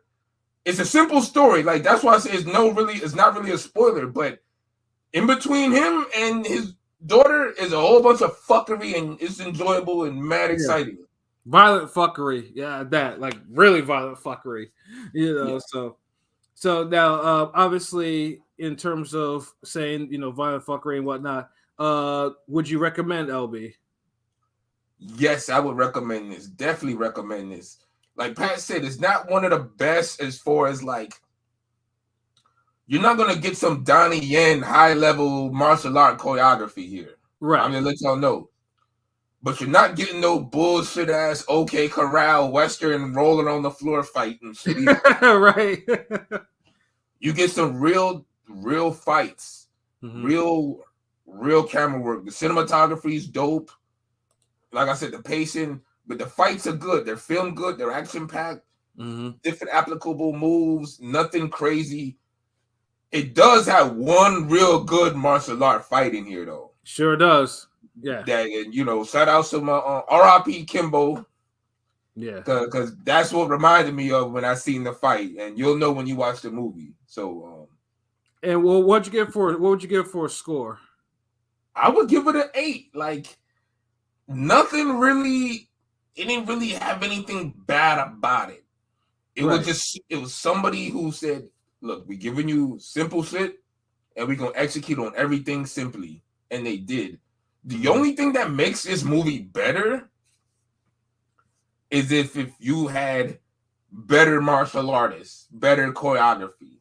And the choreography is not bad. It's above average. It's good for what it is. Yeah, I call it everyday martial arts. Yeah, everyday type of fighting, but there's some training, some skill involved. Like, the only way this movie gets better if you just remove the main guy and you get like a Tony Jaa, Donnie Yen type nigga. Yeah. And or Michael Jai White or Scott Adkins. Mm-hmm. That's the only way the movie is better because they're better martial artists, so they'll do some crazy shit. Right. So yeah, so I think an 8's a good. I can't see it being lower than a 7. No, it's not lower than a 7. Yeah, though. But like I said, it's definitely worth. I mean, like I said, outside of the script, in terms of the dialogue and shit like that, the shit goes. So like I said, it's a very easy movie to watch, and you can turn your brain off, and you'll be entertained, like that type of deal. And it's a quick movie. It's not one of these goddamn Lord of the Ring, the Marvel versus what's his name ass 3 hour fucking movie. Like, it's something you could just, you could chill, blaze up. Like, all right, I want to see something good. Niggas throwing hands, da-da-da-da-da. There you go. Right. So yeah, fully recommend. I recommend it. And like I said, it's on Netflix right now. So it's definitely in the new releases. So you should be able to find it easily. And then the other what you give it? Oh no, what was your score, bro? No, that shit was an 8, bro. I agree. It was an 8. Oh, okay. Yeah, salute. Yeah, that's what's up. Yeah, so yeah, we both recommend that shit. So yeah, definitely check that out. And then there was also another one on there, with Badland Hunters, with legend Don Lee, and yeah, man, like this one was fucking awesome. That's all I gotta say, bro. Like, LB, what was your favorite part of this movie? I mean, Don Lee is that nigga, son. Like, if you know, you know. Like, but I would say the favorite parts of the movie or what stood out or what I like the best. It gotta be Shorty with all the fucking damn Michelle Tekken 2 wrestling moves, yo. Yeah, like seriously, like that's the thing. Shorty was amazing, son. They were busting out backdrop drivers and DDTs and fucking suplexes. Shorty did like the pedigree off the wall. Cutter. Yeah, there was a diamond cutter in that shit. Like, there was, the Farouk. I think the Dominator was in there too. Yeah, like the hand-to-hand shit was just on point. Like, and it had a good mix too. But the gunplay and the shit like that, like that gunplay was brilliant too. Like, the gunplay was good. That's one thing. No, go ahead, bro. Oh no, keep going, you good. Yeah, and I'll say too, because Don Lee is known for a lot of focusing on hands like this, and he still blesses us with a little hand-to-hand action in terms of how he dispatched some of his foes or whatever. Like, they took a back seat though. Like, if you're used to seeing Don Lee movies, he's one of these guys who really gives you like boxing in movies and choreography. Like, right. The only other notable guy who kind of gives you boxing in movies, I would say, is Donnie Yen.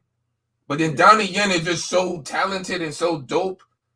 He kind of gives you everything, but you do get to notice the boxing. But with Don Lee, he excels with the boxing. Like, a lot of his fight scenes just be boom, boom. Yeah. He Mike Tyson niggas. Yeah. He one punch, not like, if you see any of the Roundup movies, shout outs to Clanarchy. My nigga Clanarchy put me onto this one.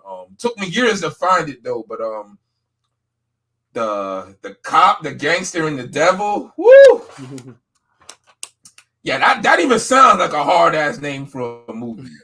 For real. I mean, the cop, the gangster, and the devil, motherfucker. Like, really? He's excellent in that one as well. So this one, he kind of takes a back seat with the hands. He still gives you some hands, like Pat said, but the gunplay and the wrestling step the fuck up.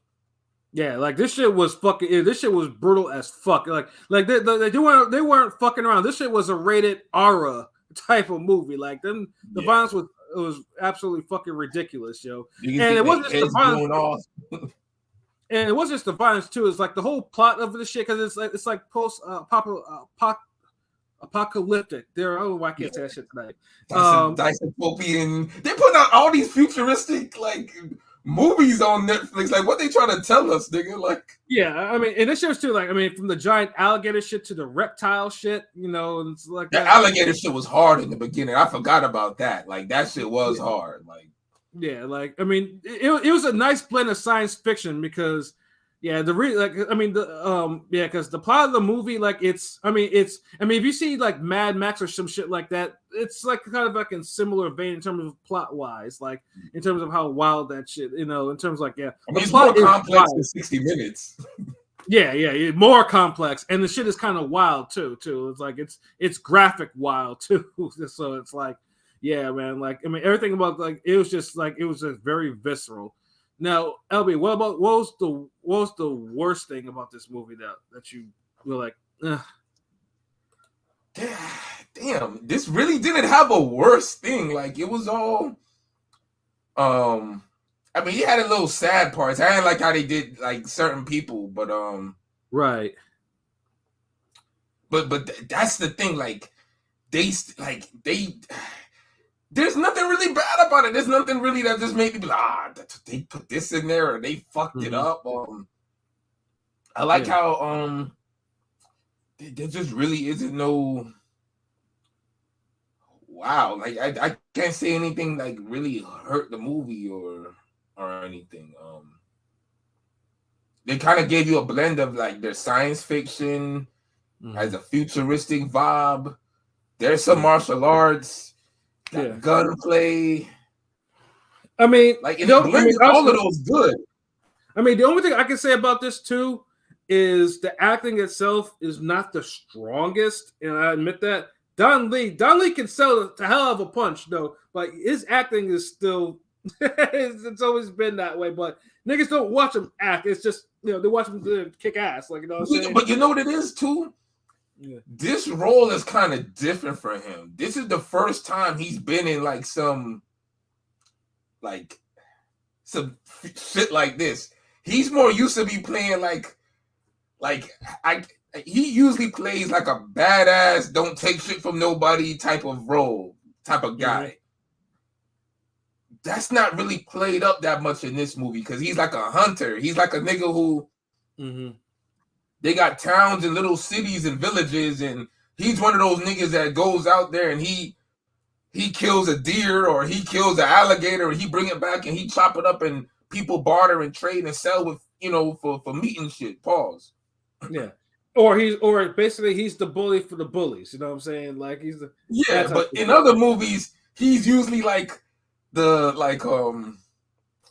that cop in The Simpsons back in the day where he's like McBain. And then they gonna blow up the whole city. Yeah, like, McBain, you can't blow up the city. God damn it! What's your problem? Like that's what he usually does. Like you got to see the roundup. That's his damn. I think they're gonna make a part 3, but that's really him. Yeah. Like how his even in the Train to Busan, you see how he has that tough guy. Classic. He has that tough guy vibe where. He don't take shit from nobody, but in the Badland Hunters, he's just like low key with it. Like he's not selling that whole badass shit. He just I'm trying to survive shit. Yeah, but you niggas is making it difficult, so I now have to open up a can of whoop ass. Yeah, I get it on that one. Like I feel you on that. But yeah, honestly, that's really the only negative I can say about the movie, and it's not really a negative at all. But you kind of notice it a little bit at times. Well, at least to the parts where the action is not visceral, you know what I'm saying? So it's like because he doesn't speak that much in this movie either. Like y'all used to hear him talk a lot more. Like the fucking gangster, the cop, the gangster, and the devil. Like I think he's the gangster in the movie, right? Like, he talking shit in that. Now, what would you give it as a score though, LB?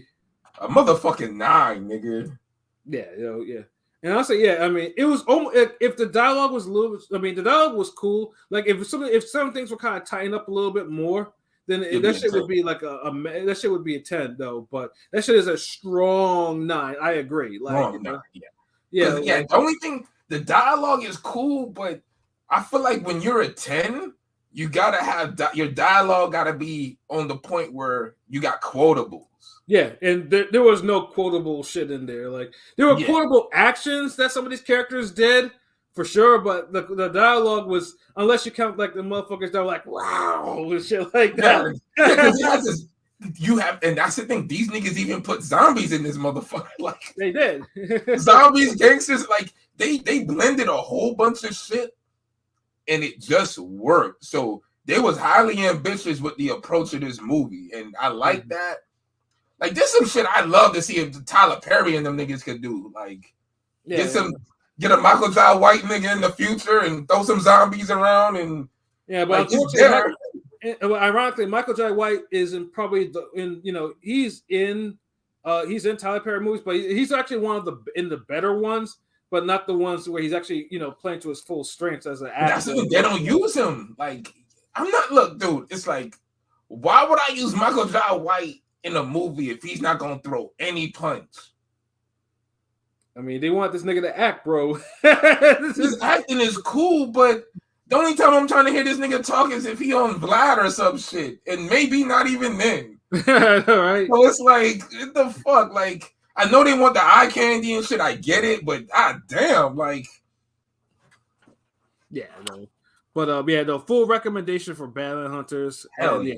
Like I said, that shit is hard. Like 60 Minutes was, like I said, it's a violent movie. This one is violent times 10. Like you could watch them one after the other, and they would both hit. Yeah, like I mean, as I like to say, like when I think of movies too violent, I start referring to them as atrocities to LB. Like, there was mad atrocities in this movie. That's what it's not even gory like that. Like it's still not on the same level as The Night Becomes Us. Yeah, or the other shit that the shit where the other zombie movie that The Sadness. Yeah, The Sadness. Yeah. Whew. Yeah, The Sadness is I be on one with these horror movies, bro. Like I'm one of these niggas, like I gotta watch horror movies by myself because the shit I watch, motherfuckers that get me committed if they like nigga. No, that was only that one fucking movie. I was just like, because I felt I was just like, nigga, I had to watch something happy after watching that shit. Like I think the Norwegian joint. Yeah, the Norwegian shit. Like don't talk or don't speak or hear no evil. Yeah, some shit like that. Yeah, it's just the way that whole story goes. I was like, God damn, this is fucked. Like, I mean, this is seriously, it's fucked. But that movie was fire though. Like, cause you know how many times I would have beat them two people ass, yo. Yeah, no, that shit was so fucked. I was like, yeah, I can't. I need to watch something else. Like, this shit is too fucked. There's some shit out there, bro. Yo, you gotta watch The Mill, son. I do. Yeah, that shit's fire. It's like on some platform shit. Like, it's deep. Like, oh god. Every time I hear the platform shit, it's like I just think of that classic review that we all did on that shit. That shit was classic. But yeah, yo, strangely enough, these are two Netflix action movies without a Netflix ending. Facts. Yeah. So that's why they're rated high. I know some people, because I know in the thread, niggas are like, God damn, Kitchen, this shit fucking sucks. Damn, I can't believe I wasted 2 hours. Netflix been trash lately. I'm like, yo, chill. Like, wait. Like, watch these two movies before you say Netflix is trash recently. That's all I'm saying. Like, yeah, facts. Yeah. No, don't let The Kitchen ruin it for you. Like, I know y'all wanted to see Top Boy meets fucking The Future or some shit. Yeah. Those two movies restored the feelings, man. So yeah, we just definitely had to make sure we get that out there. So yeah, we fully recommend both movies, man. And get to our final topic, which is the poll topic. So who wants to bring up our the poll for us? Pause. Damn, that sounded so raw. This is 12:03 now. I need to watch my English. Jeez. Who wants to bring up the Twitter poll? I'm coming. Pause. Hold on. Whoa. Oh. God damn. I'm trying to find it. Hold on. I think. Pause again. Yeah, this nigga said that. That nigga said that. We tweeted a little bit about, obviously the Pro Box card, which was pretty good. Check it out. It was a good card. Hold on. Let me see this. Okay. There we go. So we did ask because there was a little bit of timeline. There's people were asking, who had the better career between one Errol Spence Jr. and Triple G Gennady Golovkin. This was wild. So we did decide to make a poll on it. We got 355 votes with the 4 days and some change. So you can still vote on that at Ringing Radio. Again, that's Ringing Radio on Twitter and X. Anyways, 72% voted for Golovkin, 28 to Errol Spence Jr. The truth. And how many votes did we get so far? 355. Damn, yo. And that shit, damn. You know, Spence gets the Peter's Pew, and Triple G does too. You know, but again, this has been kind of a hot topic, I'd say, right? And you know, the past couple days, for whatever reason, it's been a slow. He's in denial. That's why. Yo, yeah, and the reason why is because of fucking Ray Jackson, because he put a tweet out because I think it was getting people saying that if Spence wasn't a Hall of Famer, then someone like Triple G isn't a Hall of Famer, and then I think that's where we got the pull to do it. It's like, yeah, that guy set that shit up because to me they're both Hall of Famers, but I think same thing. I didn't even vote because same thing. What do you mean by same thing? Wait, what do you mean by same thing though? Thing. What do you mean by same thing? There's no way they're both the same, nigga. Y'all just haters. Same thing. Because some people, I'm not gonna lie, like I run on Discord, and a lot of people say, some people are saying that Triple G's resume is not, that much above and beyond the names, I don't think either of them have a great resume. Huh? Oh, I'm sorry. No, go ahead. What are you saying? What are you saying, Juan? I just said respectfully. Then what the fuck is Spence's resume? No, I know. I'm just saying. I think Triple G. Think about this. Okay, look. We just start throwing names out there. If niggas want to play stupid. Is Chris Algieri that much better of a name than fucking Kasim Uma? Nah, they're relatively pretty similar names in a sense. Yeah. I mean, Uma was the better fighter. I mean, yeah. Thank you. I'm just like, okay. I know niggas that they're gonna just sit here and say fucking Chris Algieri is the same level of Kasim. Even past it, Kasim Uma is better than Chris Algieri in his prime. I was gonna say, an Uma whose prime was at 154. Like, okay, whatever. Hold on, but wait. Wasn't Algieri's prime at 140? Exactly. I don't rate that win very highly either. Okay then, but even then, one name is still better. Yeah, and with Triple G, I mean, obviously, I know the biggest argument with obviously is Triple G has 2 losses, both to Canelo. But I know people say like Triple G didn't get washed by Canelo like Spence got washed by Crawford. Yeah, he actually got robbed. Yeah, so to me, all I got this is easy one. Like, how did they both look in their last fights? Yeah, I mean, Triple G looked old, but he was competitive. Like shit. They both look like shit. Yeah, one looked like shit and made the distance and won 5 rounds clearly. Another guy looked like shit and won 1 round maybe and got fucking destroyed and dribbled like he was a fucking basketball in the hands of a Harlem Globetrotter. So it's like, and the thing is now, is niggas really still telling me Spence's Hall of Fame? When we be on this podcast week after week talking about, nah, Spence ain't really Hall of Fame. So now when you match him up with Golovkin, he's Hall of Fame. Yeah, I mean, it's hard to... Yeah, like which one is it? Like, niggas ain't consistent. And yes, Sir Kanan, GG's resume has more character and depth to it, of course. But niggas hate Triple G, so they always hit the same thing, or, well, it's slightly better. Well, Spence beat bigger names. Who? Danny Garcia may as well be fucking Curtis Stevens at fucking 147. And I'm a fucking Swift fan, nigga. And he's saying that too. That's something that I'm saying this. Like, yeah, like, I mean, I could have said, you know what? Let this nigga Pat cook, say. Fuck it. Let Pat cook, nigga. But no, like, so it's like, this why I don't have conversations about every boxer with everybody, because niggas can't objectively look at shit. Niggas gotta, say they bullshit or consistently be like, oh, hold on, wait, I gotta miss the plot right now.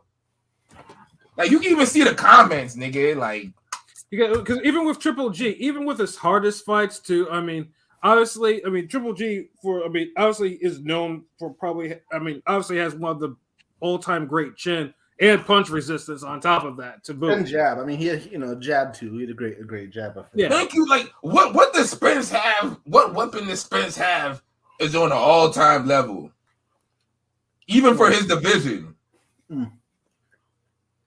I always bring this up, and I know y'all gonna bite back.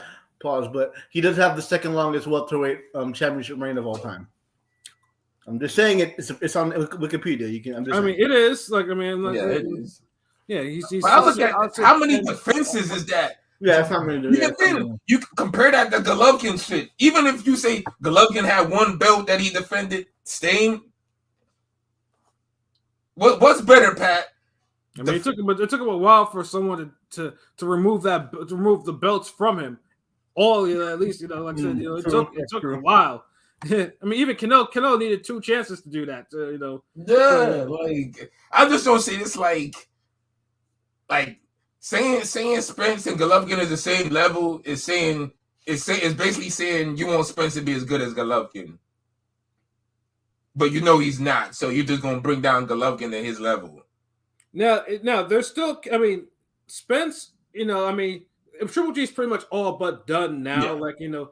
Spence still can do something now, but it depends on if he makes the right moves. Because we all know, Spence can surpass Triple G and what he did, but it depends on how he's going to move post the Crawford fight. So that's not. But like I said, I know most people like it because I know with Triple G, because obviously Triple G is more or less.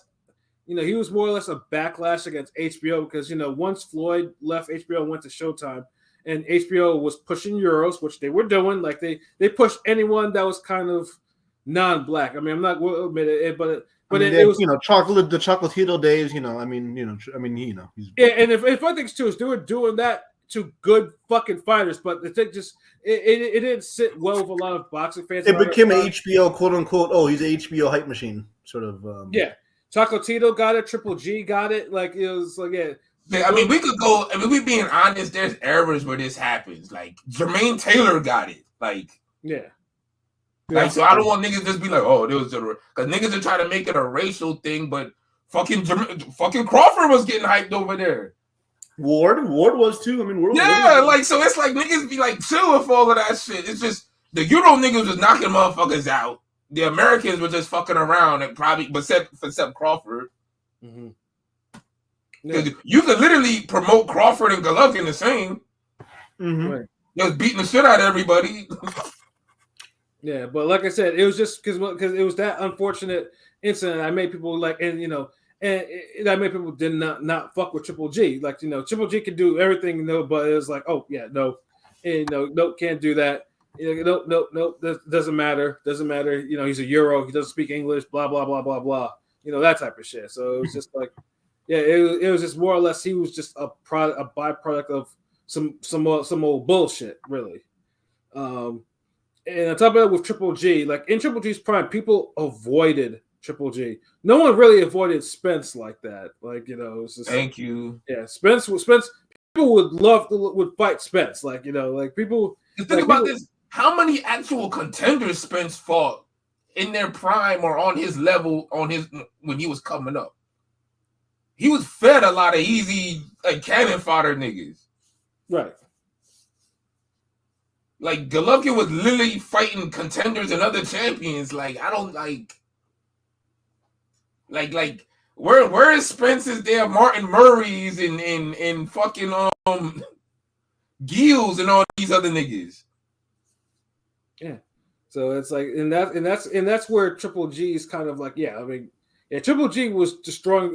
Even though 160 was what it was, the fact that he had the lineal champion himself, he had Sturm, he had Miguel Cotto, who they all like to say nah, we're not fighting him. Cotto gave up a belt, because Triple G played the game and got an interim belt from knocking out Rubio, and Cotto was champion. Cotto was like, yeah, fuck that. Like, I'm giving up this belt. The fuck you mean? Yo, I got a question real quick. What's up? If Spence would have either beaten or drawn with Crawford, would y'all have said he got a better career than Golovkin? Yeah, you could have. If he would have beat Crawford and like legit beat him, no robbery, no gift, like if he's not better than Golovkin, I'd probably put him a tie only because Golovkin was robbed by Canelo. But if he knocks out Crawford, he'd have to probably be better. Would you say he's Hall of Famer? If he won that fight? If he would have won that fight, yeah.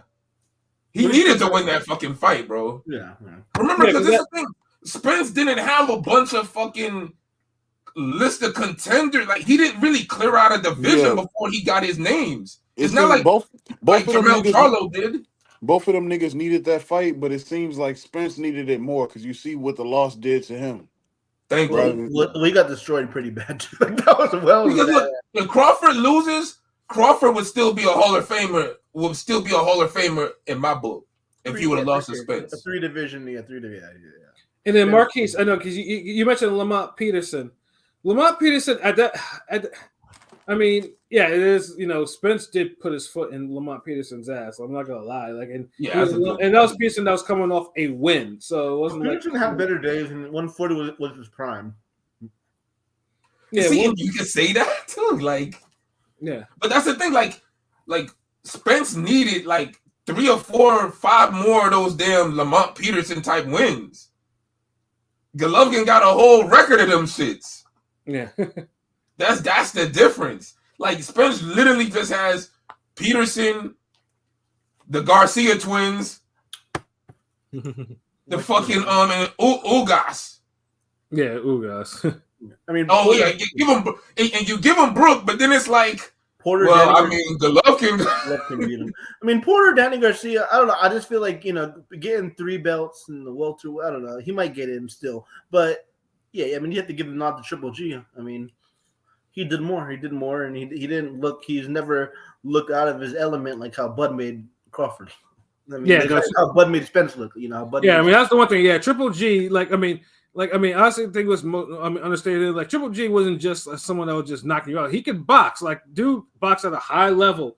Like dude wasn't losing rounds. Like if he lost, I mean, like I mean, there are people that give it. I mean, a good fight. I mean, Uma gave him a really good fight until he got broke down brutally. I mean, Triple G was a little archaic and beating up.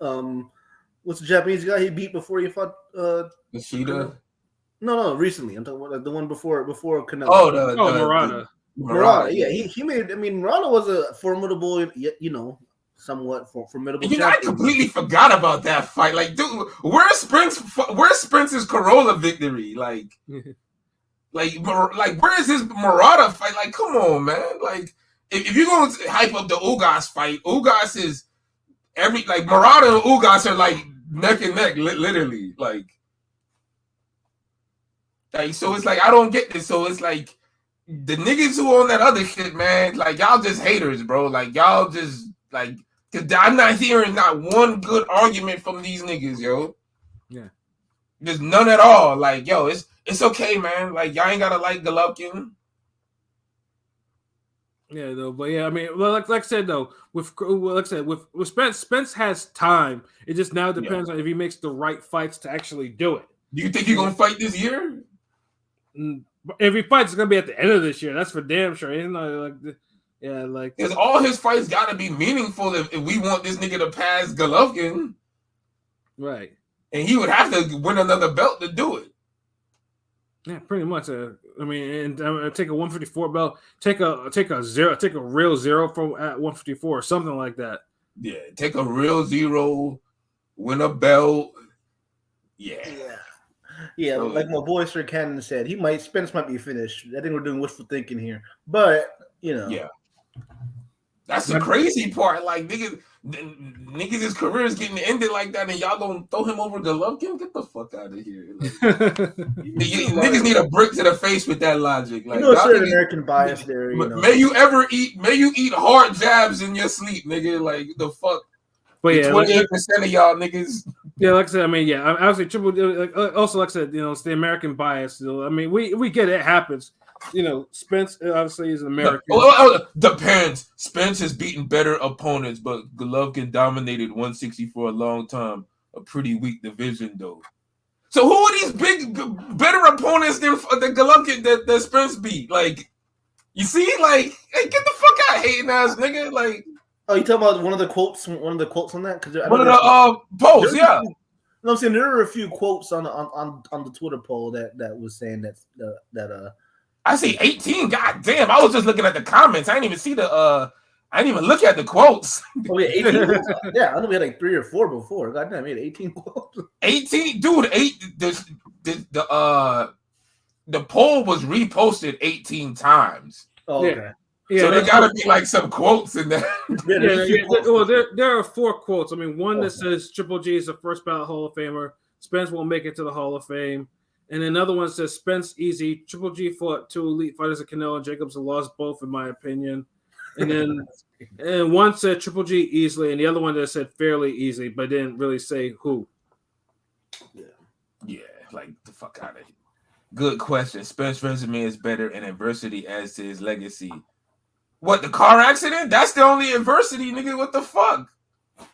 The nigga lost all the other adversity. Like, what the I'm saying Spence Jr. All right, get out of here. You jumped out the window, nigga. Yeah, let's see.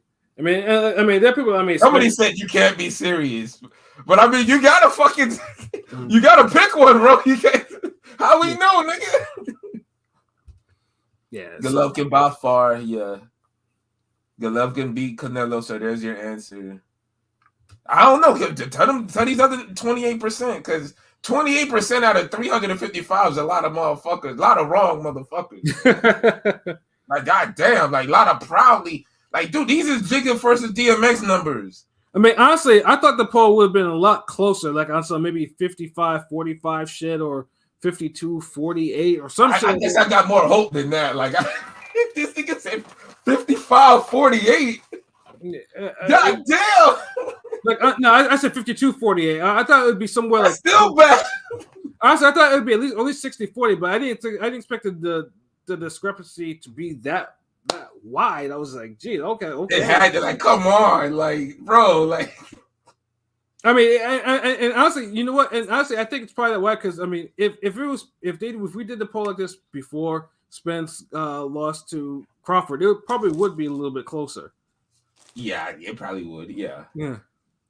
But see, I think. Yeah, but that shit was landslide. Huh? I said that shit was a landslide victory. Yeah. See, the thing is, if you would have did this poll after the Ugas and Murata fights, so you take, but see, that's the whole. They happen at different times and shit, because it's like, so you'll be looking at one nigga who both let off a loss, one nigga at his best. But even then, yeah, it's still it would always been closer. But that Crawford loss just. Yeah. That's a hard loss, bro. And most, I mean, most people you ask are gonna say Triple G should have won at least the first Canelo fight. So of course, yeah. You'll get more of that where it's like I don't know, like you get more wishful thinking with Spencer Crawford. But damn, niggas really want Spence to come back though. But yeah, Sir Kanan, I think he's finished too, bro. Like. Yeah, I mean the accumulated damage is starting to pile up with that dude. It's just especially I mean, he's not no spring chicken anymore either. So it's like, yeah. All right, peace, King Stone. I'm sorry, damn. Peace out, King Money. Peace out, brother. Salute. Don't finish Tekken 8 so fast. But yeah, I mean, like I said, I mean, I will say though, I mean, for as much as people try to kind of suppress Triple G and everything like that, at least it's like decent. Okay, well, people still, realize Triple G was actually either Triple G's career's starting to age well or whatever. Because like I said, the way people were talking about him, this nigga was like trash. Like it was like I was like, I mean, Lord knows how many times I've had to repeat myself about Triple G and Durianchenko. Like, geez, like yeah. Like niggas always make it seem like that's where the hate comes from. Niggas be making it seem like that was a one-sided fight. Yeah, like, did y'all see what this nigga looked like afterwards? Yeah, did y'all see the ref could have stopped the fight early? Yeah, like it was a two-way fight though. But and yes, Derevyanchenko fought out of his mind, but Derevyanchenko played a price. There's the reason why that nigga has a journeyman's record right now is largely because of the damage he got in the Triple G fight. Took this nigga like almost like what 4 years to even have a great performance again. Right. Like, dude, y'all ask Munguia. Yeah, exactly. So it's nigga literally, if Munguia fights Derevyanchenko right after the Golovkin fight, he stopped Derevyanchenko. Yeah. Yeah, and people like to say, "Oh, Derevyanchenko did this, like he did it." Yeah, Derevyanchenko fought out of his mind. We put respect. Derevyanchenko, put hands on Triple G, but he paid a price for doing it. Like I said, because you can't stay in Triple G's can't stay in Triple G's range and think you can absorb all them shots. Like Canelo did it because Canelo has a chin. Like there's no question about that. And niggas got to remember, Canelo gives those angles and he does the shoulder roll head movement. He fucking takes impact off the shots. He rolls. He rolls with the punches. Derevyanchenko doesn't do any of that shit. Derevyanchenko has better. His defense is more up and down, but it's more footwork based. Like he'll move his head some. Like it's better than average.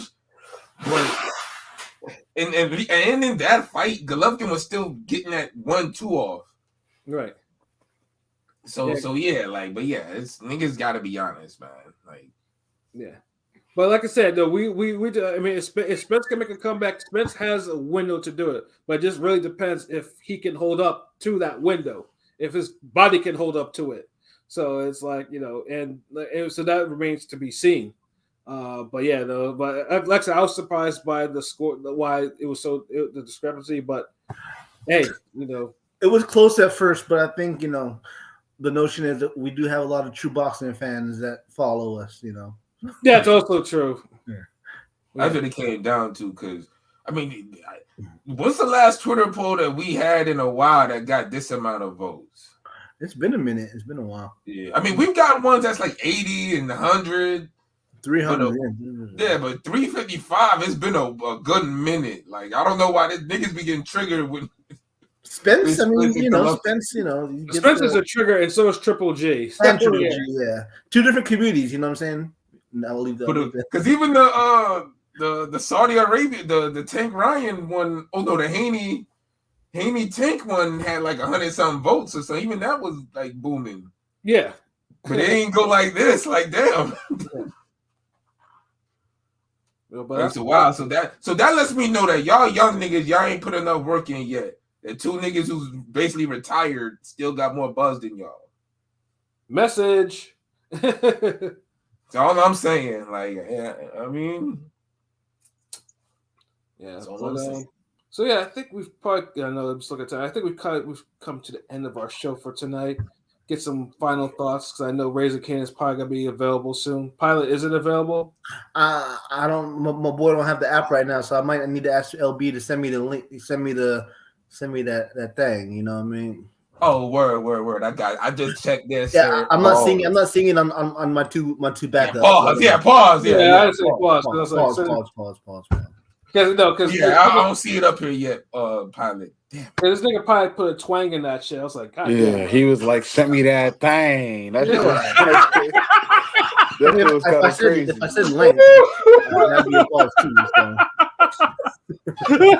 Salute to everybody. It's fucking hilarious tonight, son. Salute to everybody in the comments. Salute to Miss Rashid. Thank you for the engagement. Yo, thank you for spreading Miss Rashid on Instagram and Twitter. Miss Rashid. You got because I was trying to retweet your post. I couldn't because you have that shit kind of locked down on IG and in Twitter. Miss Rashid, though, but yeah, no, I want to definitely thank you for the extra support. To Rob, Kang, Sir Cannon, Marquise, everybody out there. Marquise, of course, Marquise has been is like day one. I know is a day one for us too, because in terms of supporting us, like he was like off rip. Anthony Manzano, of course, with his questions, salute to him and everything like that. And salute to everyone. Yeah, but Deontay as well. Earn with the John Ryder gang. I'm just scrolling back, seeing all of them. Let's thank God while we here. Oh yeah, thank you, God. Thank God. Yes, absolutely. For giving us the ability to have this chemistry that we have and to give y'all the shit that you want and need. You know what I'm saying? Because literally no one does it like us. Like, nah. Yo, I got a real quick point. Y'all seen that Griselda show yet? I have not. It's pretty fire. Started. No, it's only 6 episodes. Oh, with my girl Sophia, Sophia Vergara, right? She's playing Griselda. She's playing.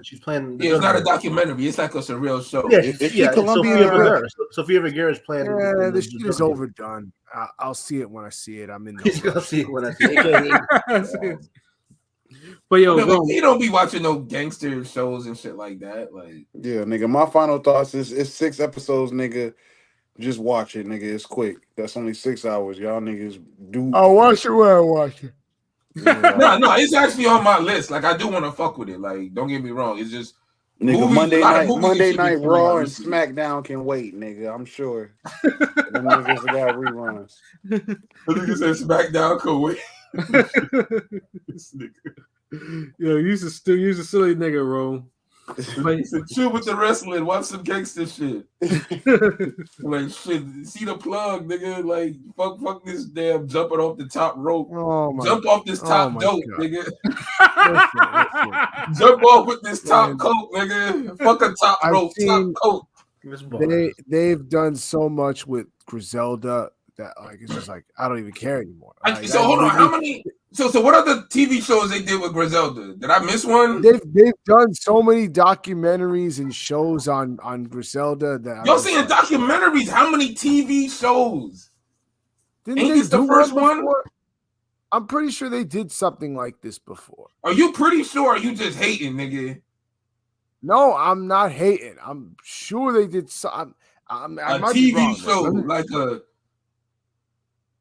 like a real TV show with Griselda. Who played Griselda before then? Let me see. Let me look it up. If you gotta look it up, nigga, you don't remember, nigga. But yeah, why you doing that, P? LB, your final thoughts, bro? They did some shit on Netflix about that. Yeah, I knew like years ago. What's it called, nigga? You ain't say nothing yet, nigga.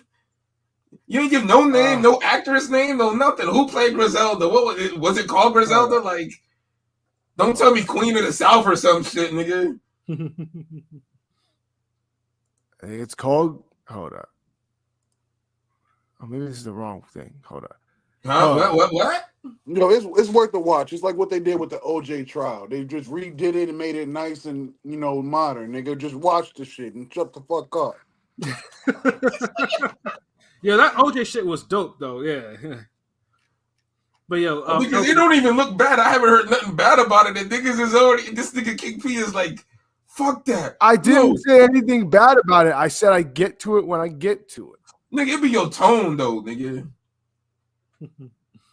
But LB, your final thoughts. I'm sorry. While King P is still researching the imaginary Griselda show,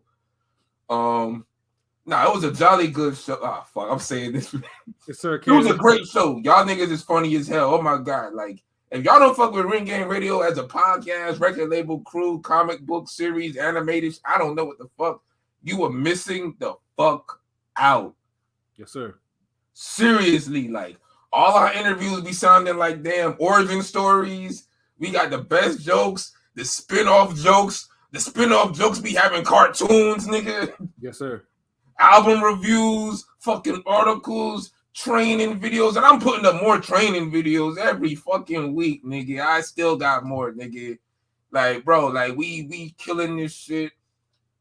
Stay tuned for more collabs, more creative ass shit. Shout out to everybody else in Ring Game Radio that you don't see, because don't get used to the damn voices on the podcast, because they ain't gonna be the same voices in your fucking crib, nigga. So chill. gang. But yeah, man, that's a great show. Make sure you check us out on TikTok and everything. If you follow me on Shutterworth Instagram, you're gonna see like the most lit violent movies in my IG stories. So I be up on game. So ask Pat, niggas know, nigga. You'll see niggas get power bombed in windows and yes, sir, knocked off buses and faces blown off. Yeah, yes, sir. Yeah, we do. So, man, just make sure you rock with us. TikTok, all of that shit. We good. Yes, sir. AOP, you got some final thoughts for us, bro? Great show, very entertaining show, great reviews, great great back and forth as always. It's what it is, ringgangradio.com. You know where to find this at. I'm tired. I'm ready to go.